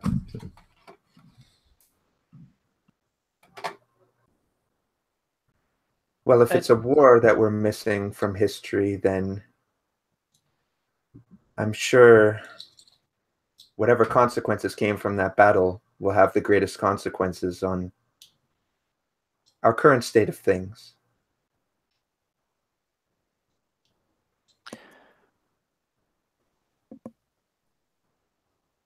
Twilight says, I'm torn. Do I want to go get absolutely smashed, or do I want to go to a library and figure out what this world is all about? You Or can both. read when you're drunk, right? I certainly do. I turn to Aubrey and I say, "You were saying something about a circus earlier?" I can hear one in town. I think, yeah. And Aubrey's like reaching out. She's just trying to read minds and just sort of like think about, reflect on what the concerns of the day are, and find the nearest traveling circus to go get lit. Audrey, you know I don't like it when you brush my mind like that. That sounds really I know, it feels a little dirty, doesn't it? It's like it leaves a little bit of slime on you. I would thank you not to call my abilities slime. Thank you very much. I wasn't thinking slime. It's quite graceful and beautiful in a strange way, but also mildly uncomfortable. My apologies. Like I said, slime. My powers are not as elegant as your dress. And however, they're much more elegant than... I just kind of look over at like your whole deal. Just like I don't think she's so rude as to say it, but she definitely implies it What? heavily. You don't like the way I dressed? We were on a job. This is practical clothing.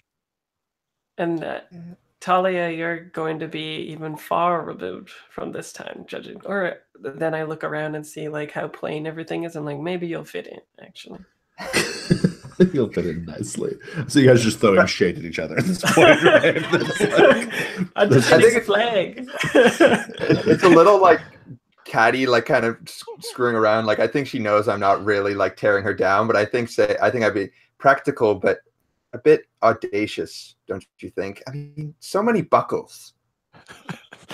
And I think Twilight will smile at everybody else with her hands on her hips and say, "Thank you, everybody.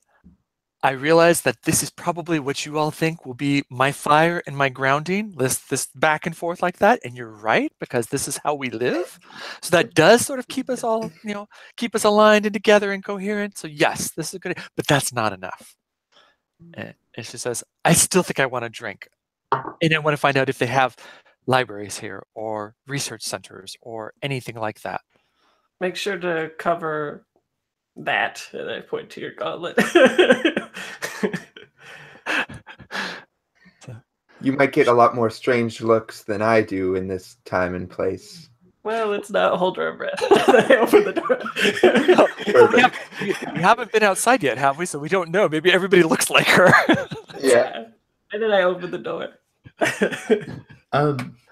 So it sounds like you guys are going to go get lit. Is that what you guys are doing? Is that the plan? Or like, is this a carouse or what do we think? Getting drunk in a library sounds like the perfect pastime for me. But maybe libraries here are bars. I think it's probably fairly late in the evening. I think that's something you guys can definitely go do in the morning. Yeah. But as far as right now goes, I think the traveling circus idea is really great. If you guys want to go and that's where you want to get, you want to get wasted there. Heck yeah. The temple, just so you know, you guys were like in a sort of there's like, it's basically like a 2-story building. You guys go down, go through the main sept. We'll talk about the temple another time, but you go out into the streets of Ashpultan. At a glance, it looks really similar to when you first went in. At a glance, this is the great city-state, walled city-state of Ashpultan. It is dense with people. It has streets, like it has layers of streets that kind of go up. I mean, it's a city built on top of a city, right? Like that's how old it is. And yet, nevertheless, you guys did change history enough to at the very least, you didn't recognize this midwife. You don't recognize anybody in the temple. Those little ripples have rippled out. As you guys are going through the streets, I think you'll be hit with like a sense of familiarity for sure, but also you'll be hit with a sense of like, maybe it's just a small thing, but like something is different, right? You notice the ripples in the pool, right? Like you're like, oh, I've been down the street a dozen times and this is different right here, right? Those are the kind of the details I want to know. As you're walking through the streets, what do you each see that like has a familiarity, a comforting familiarity? And then what do you see that is a detail of like, you are in fact in a different timeline, basically? For me, sorry, go ahead. You go. Okay. I think for me, it's I imagine it sort of as like a Gothic-ish London. So I'm picturing like cobblestones that are still wet, and it's like as if you lived in Seattle and you're like, yep, this place still gets wet and it's still cobblestones. And I get like the familiarity of going through like beneath an overarching bridge or something like that. And like as the rain dribbles down on either side, it's just like I get a sense that I've done this like 1,000 times and I've come home. And maybe the foreign thing is that after I come through this place, the people's dress is like just a little bit different. I'm picturing it as like you're like a little bit more antiquated, like maybe and the fashion has changed. Maybe women always have those huge brooches there now, and before they hadn't, something like that. So Talia might fit in sartorially. Fantastic. Go ahead, Aubrey. So I think that I have, I was talking about how this character has hallucinations. And I think that in this sort of moment when she's returned to her time period, she starts to understand this is, there's a bleed through between there's a discordance, and that's maybe the source of these hallucinations. And so she finds, she recognizes certain minds in the crowd. She recognizes certain, finds the trail that she used to take to, go get, dates or whatever, and then the food, not the people. Right. Yeah. And bad dates. So she recognizes these paths, but she also recognizes, but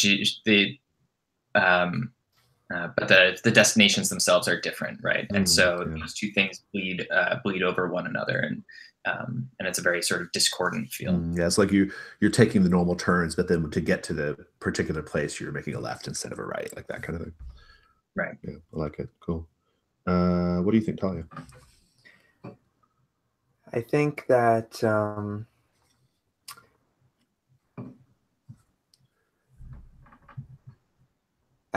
the architecture mostly feels familiar in that I like to think that there's spires in this place, so they build quite tall, and it's kind of a familiar feeling, like having these towering, strange-looking buildings kind of like standing up all around me as we kind of like walk through the streets, almost as if they're like giants peering down on us or something like that. And although it's a strange feeling, it's a familiar one. I think what is different is maybe imagining that in the war, maybe some cultural practices were kind of wiped out or lost to history or time. And I think that it might be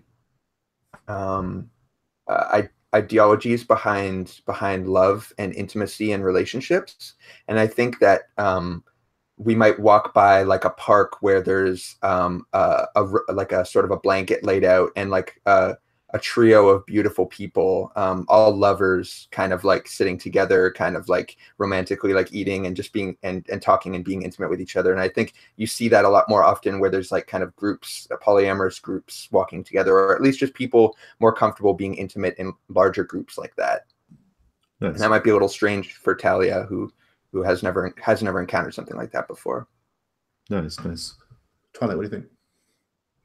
I want to think that one of the things we see is a lot more elves in the city than previously, and a lot more people that are obviously half elven. So there's been more intermixing since when we left, and that the spelling has all changed on everything. So you have the signs with the pictograms, and so now, like typical fantasy spelling. So however we want to spell, suddenly some of the vowels are changed into something different. So it's just enough to be really annoying and make you realize that you're gonna have to learn how to write again. Nice. Love it. What was the familiar thing, I guess? Did you say the familiar thing?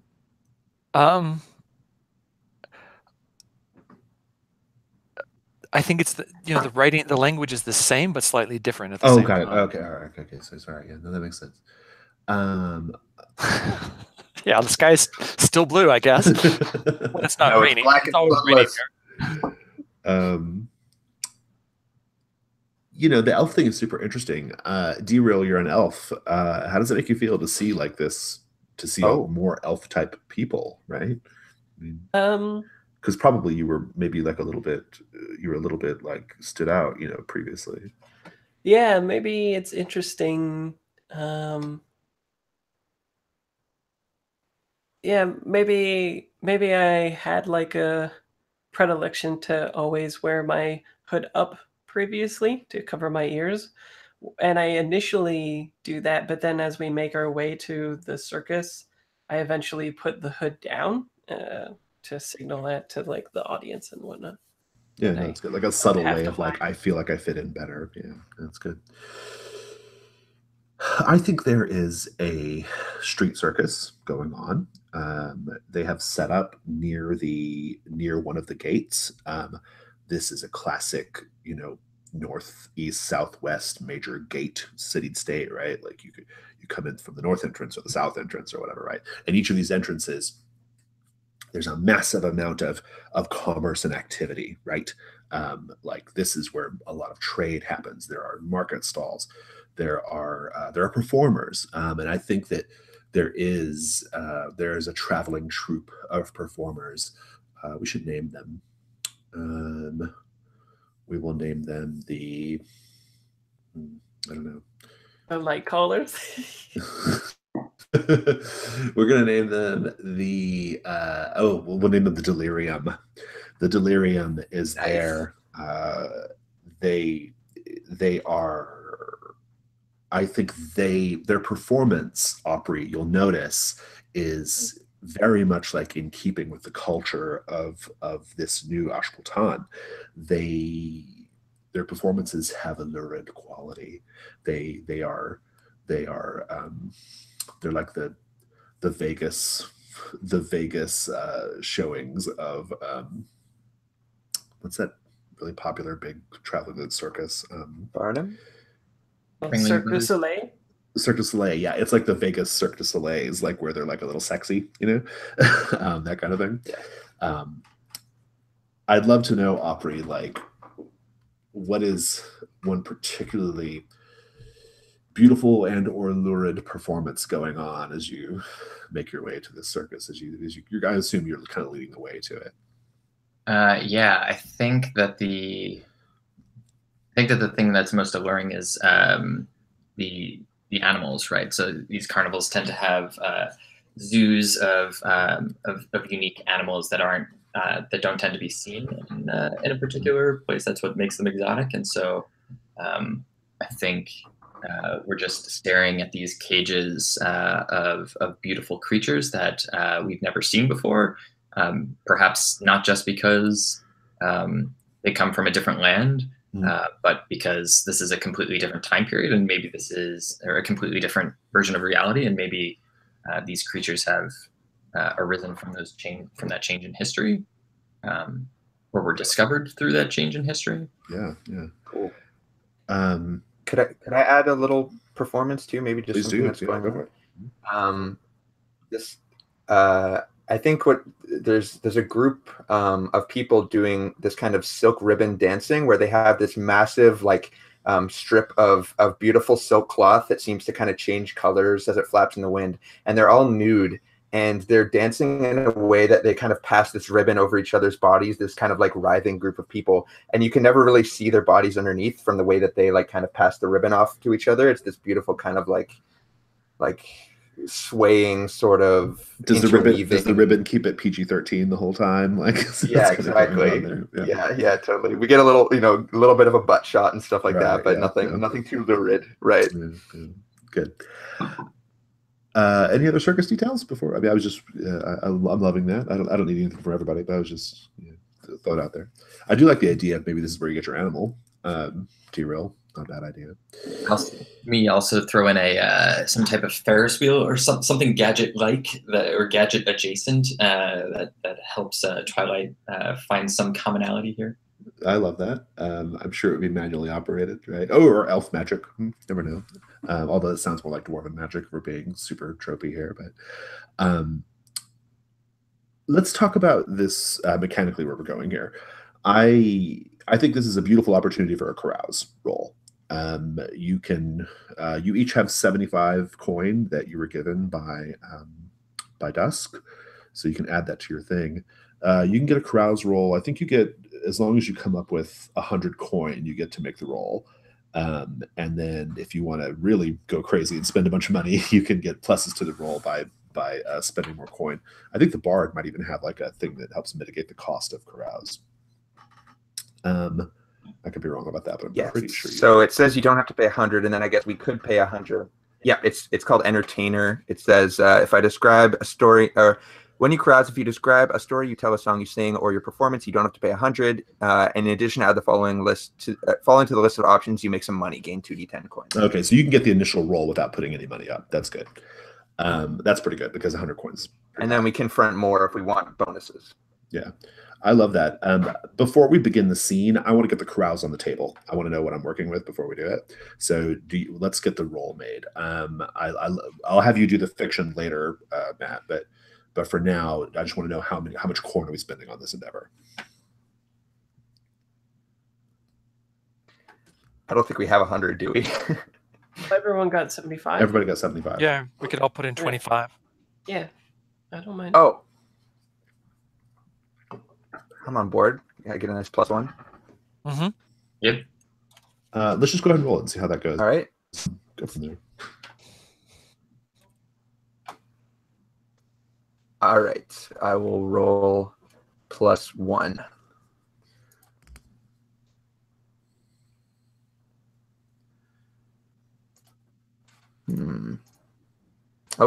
Oh, it's an 8. An 8. Okay, cool. And it says on a 7-9.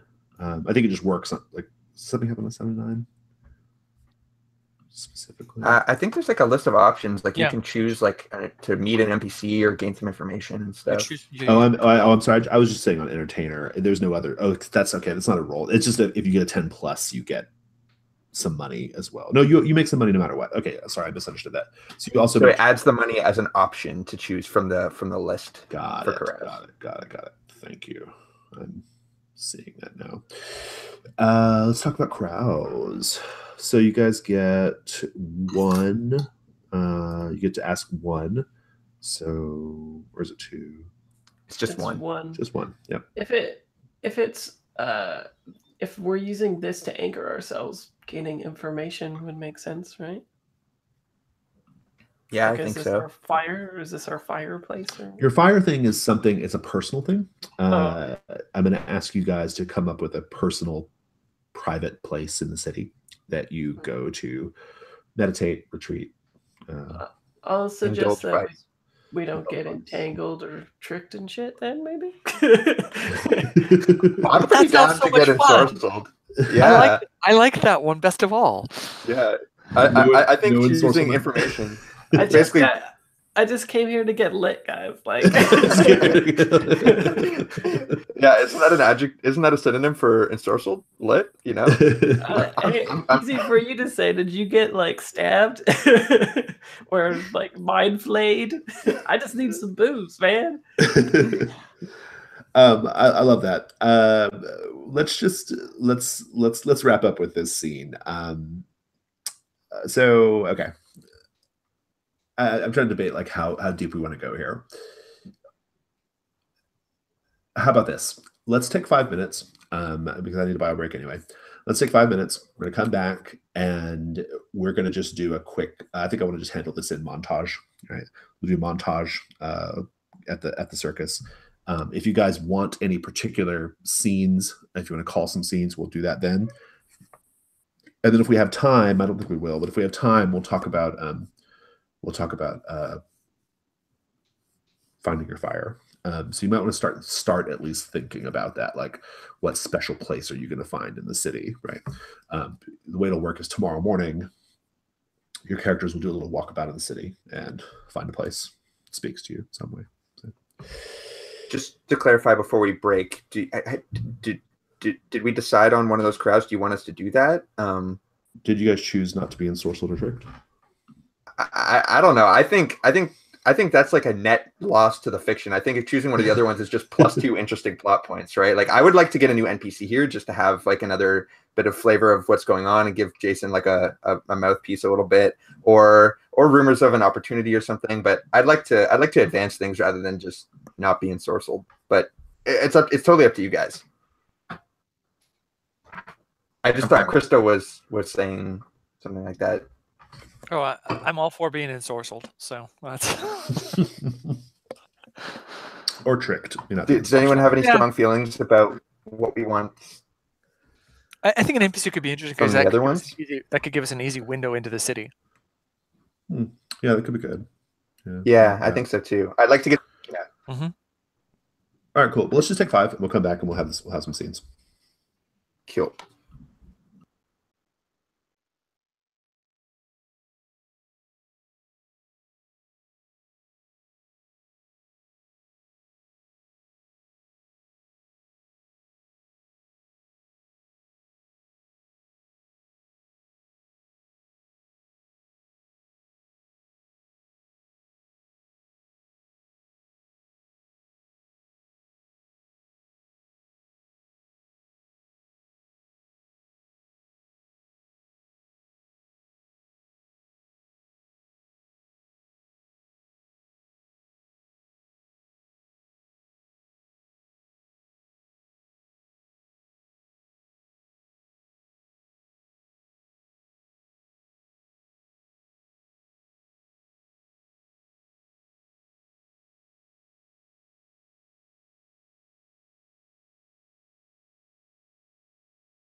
Okie doke. So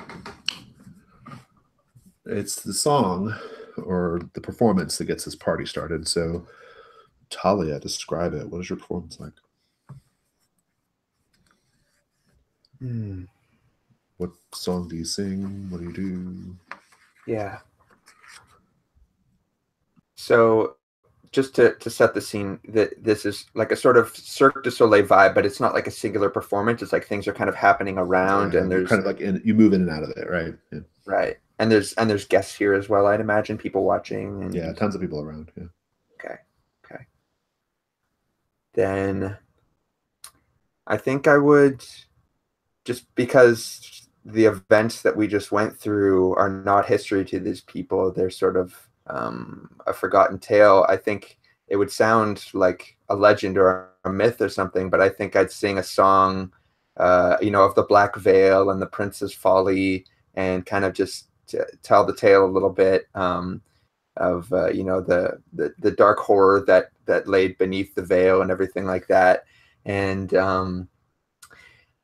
Talia's songs are, like I said, they're haunting in a way. She has this very high kind of crystalline voice, unearthly, and the chords she plays are, like I said, discordant and strange in some way. And they're really meant to hit on some sense of nostalgia that might be forgotten in some way. So I think to a lot of these people, like it sounds familiar in the way that certain elements are familiar about the city to us, but are different in some way still, right? So it's really that sort of vague, unsettling feeling of familiarity, but also something foreign to these people. So I love it. That's perfect. Thank you. Derail. Now that you're chewing. Just give me a little bit of like just kind of dictate the scene a little bit for yourself. Like, what do you do? Like, how are you interacting with the circus? I think I'd like to, if someone's selling alcohol, maybe I have like a paper, brown paper thing with alcohol or whatever it's like in this time period, and I'm just like making my way through the circus and like just getting lit as I go. Just trying to get mad drunk. Do you have an eye on an animal? Yeah, I was thinking about that. Maybe can I think about it and then put it in later? Because I'm almost thinking of like, I'm gonna think about if I want to stick with Ranger or not, basically. Oh, you think you might just switch playbooks entirely? Yeah. To what? What do you think you might be a better fit? Like Thief? Sounds like maybe Thief might be a better fit. Maybe, but then I'd be playing a Thief again, so I don't know. Yeah, we'll think about it. Twilight, what about you? Twilight is going to be drawn to anything mechanical. So if there's a Ferris wheel, then she's going there. Because she's going to see how they built it. To try I love and the idea what's different. of I'd like to just adjust that slightly, and there can be a sort of like Ferris wheel thing. I love that. I think there's also probably like sort of like wooden automata, right? Like, kind of wooden or maybe metal, like clockworks, right? So maybe there's a fusion of magic and science. So if we were saying there were more elves here, maybe they've got some sort of mixture, and that she might be interested in that. Yeah, and I love that. That's great. And I want to focus on Aubrey for a little bit. Aubrey, what do you look like right now? What do I look like right now? I think she's still heavily cloaked. I think she's maybe not. Maybe once they hit the circus, she sort of like doffs the coat and she's and she like pulls something off of a rack. She's walking in and out of the stalls and finding just find something to sort of slip over, and so she's blending in a little bit, finding her way through the crowd as part of the performance. Yeah, I love it. You're going to, I think that you're going to see someone in the circus. It's an elf, and he is dressed in very, very vivid jewel tones, like a sort of like vivid patchwork jewel tone shirt, right? And a cap with a great like spray of jewel tone feathers, right? And he's someone you remember from the circus you left, but he may not know who you are because you may not be a thing, or at least your version, this, like, you may not, that may not have happened in this timeline, right? Like, we don't really know, but you definitely recognize him. We're going to name him Celebron. Let's see. Fine. And Celebron is, first of all, in your recollection, what do we know about him? I'll go more specific. You always had a very, very fond relationship with him. You have some kind of connection possibly with him. What was it?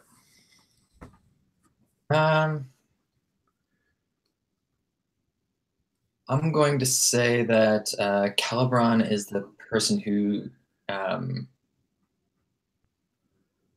sort of maybe a direct superior, somebody who, I was raised in the circus, so they sort of like brought me in and sort of showed me the carny life, and directed me to the fortune teller. You're interning under the fortune teller this week, and sort of oversaw the development of my participation skills. Yeah. You see him. It almost, and I think when you see him, like, you feel a tug, right? You feel a tug of, like, not just your old life, but like your old plane of existence, right? Like, you feel this like really sharp tug. What do you do when you see him? I think I want to tease him out. I want to, because there can be something very dangerous here too, right? Because while I recognize them, I don't necessarily know that our shared history is fond. Yeah. So I think I'm skirting the perimeter, and I'm trying to. Can I reflect on the interconnectedness of all things? Yeah, I think that's perfect. How does that go? Not really sure. When you reflect on the interconnectedness of all things, lose your remaining focus and gain 3 focus. Your maximum focus is 3. You may spend focus 1 for 1 to manipulate small objects, establish telepathic contact with someone you touch skin to skin for up to an hour, or have a brief vision of the imminent future as if you had discerned realities and asked what is about to happen. Take +1 forward. Yeah, I think we'll just say you already had 3 focus at the start, without having to reflect on the interconnectedness. I think it just means like go meditate, right? So do you want to spend one of your focus to do one of those things? Yeah, I'd like to. I want to envision myself going up to him and making contact, and I want to see that future. I want to know what happens in the future. Is this going to be an awkward thing and a violent thing? The vision you have is you feel almost like you're floating toward him. At least that's what your perception, your consciousness feels like. You're floating toward him. He turns, he smiles. He's an elf, which means he's naturally very good looking and magnetic in his way. And he has a glint of familiar, like he look in his eyes, he looks like he knows you. He maybe even says like, friend, I can't place you, but you do look awfully familiar. And as you feel like you're floating because you're kind of being drawn in by him a little bit. He reaches up his hands long elven fingers and kind of like touches your cheeks and says, I don't know where you came from, but I'm so glad you're here right now. And whether you want it or not, the imminent future is you're going to find yourself really, really taken in by him. He's powerfully magnetic and charming. The kind of person who could be very helpful in certain situations, but also the kind of person who you instinctively feel like he is a manipulator. He's someone who knows how to he's the kind of guy that like will make you act a fool if you're not careful. He can be, right? And that could be magically aided or not, who knows? But just depends on whether you want to turn down that road or not. Oh yeah, I'm totally leaning into that. But knowing that I want to play into that. So I want to have that interaction and sort of convince him, let's go get a drink and hold hands with him for up to an hour, perhaps. Establish some telepathic contact with him. Indeed. We'll pick up with him next time. Let's do end of session. And I should have all this memorized by now, but I don't. Okay. Did you guys hit flags? If you hit a flag, just call it out. We'll verify that you did, and then mark an XP. I think I was hitting flags all over the place by being an asshole. I highlight the fact that Talia was dressing differently. And you guys were throwing shade at each other right after plane jumping or time jumping or whatever you do. And I talked trash a little bit about the gadgets as well. That sounds good to me. Go ahead and mark an XP, I suppose. Any other flags? I think I also was talking trash about some gadgets. I think I made mockery of Talia's dress, and I think at least what I was going for was get into a dangerous situation that Derail could protect me from. Oh yeah, like just walking right up to the Black Veil. Yeah, that was a good one. Yeah, mark an XP. Any other anybody else get any XP from the reading challenge that you all engaged in? I mean, it was the easiest one to hit for sure, but I was talking trash about some gadgets, and everyone was like, we may have gotten our mileage out of that one. We'll see how you feel about it next time, Christo. I think I also there's also a taking advantage of on Talia, taking advantage of inducing a nostalgic dreamlike state. Oh yeah, yeah. We did our nice team up move. All right, that's cool. Super anime. Twilight, did you hit one? Did you hit a flag? I don't think I actually did. Okay. I'd been looking for it, but I didn't see it. For some reason, any opportunity didn't come up to me to try and make one happen. Yeah, no worries. If we had a little bit more time this session, I would have given you guys a chance to frame scenes to do it, but we just ran up on time. So let's continue on with alignment. My favorite part of Dungeon World. Chaotic. Use a gadget in a new and surprising way that it wasn't meant to. Maybe like was that? Oh, I thought maybe like shooting the mind flayer in the brain and making the ghost. No, that's what the gadget is. I mean, it doesn't say it's a gun per se, but it's penetrating damage is the whole thing. So I don't think I had an opportunity. That's because. I'm giving it to you just because, like, I think what that alignment is saying is like I think it wants you to explore the fiction around your gadgets, right? And as I think it's in the spirit of that. If nothing else. Okay, because I was all ready to do it in other places, but we didn't have to go past the golems. I was all psyched to try and get past those golems. Yeah, that would have been a great opportunity for it. I agree, but no, I think that moment was in the spirit of that. So that's it for it. Derail, free someone from literal or figurative bonds. Yeah, I think maybe like just the general being on the mission with Prince Brance, but what about Languish? Is he freed from? Who knows? Well, yeah, I mean he is Yeah, you're right. Yeah, he is free from it. Shadow Court Shadow Court higher ups don't talk often about what happens if you are trapped in a shadow vault and then that loop. Yeah, I bet. There's a lot of things that keep you guys in the dark about, as it turns out. Fabulous. Neutral, forge a new connection between two people. Yes, you forged well, you've definitely forged some kind of connection between Atosh and the prince. Any other thoughts there?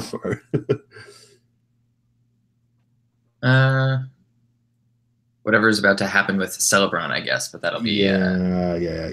Go ahead and take it for I think the way you used your powers with the traitor and the prince is pretty good. And Talia, discover something new or write a new song. Yep, you definitely did that right at the end about Prince Brance and that situation. So go ahead and mark an XP. Group questions. Did we learn something new and important about the world? Sure. Mark an XP. Did we overcome a notable monster or enemy? Yeah, the whole sequence at the end. Go ahead and mark an XP, or the whole initial sequence. Go ahead and mark an XP. Did we loot a memorable treasure? That's tougher. Did you guys bring anything back with you? Keep that real. You can say you did. If you write it down, I'll let you. If you put it in your gear, we can take that. Somebody should have taken the Mind Flayer's tarot cards, I think. The veil works. I love the veil because it's kind of like that's the kind of thing that like can continue to have like significance, right? Like it can be a thing that I'm sure it has a psychic resonance. I'm sure it has some magical properties to it as well. So I love all that. So you guys can maybe I was wearing that while I was performing the song about what lies beneath the veil or something like that. That's good. Did you wash it first though? I have to. You incorporate it into your act, yeah. Did you get the ichor off before you wore it? Probably not. Very good. Quick, back to the bed. Okay, well, we'll do a Discord debrief next time. I feel fine with where we're at this week. Was it 3 or 4 from those questions? The last questions you got all 3. So. Oh, we got all 3. Oh, okay. Cool. And then you should have gotten. I think everybody got 5 at the end except for Twilight, who got 4. So. Right. Cool. How's everybody doing on XP? Is anybody getting close? Or I'm at 6 because I failed. Nice. Same. Yeah, get a 5, get a 6, a 6, 7. Ooh, Tolly's getting close. Awesome. All right. Well, what I want you guys to think about for next time is the very first thing we're going to do. We'll sort out this. We'll kind of just say, we'll just kind of summarize what happened with this elf at the end. And then the first thing we're going to do is talk about like your fire in the city, this place where you go to both be present and also to detach. I would really love for you guys to personalize that, like why this particular spot, why this particular place, why does this and but otherwise there will be a little mission that kind of the rest of the sessions hang on, and we'll talk about that next time. Any questions or anything for me before we go?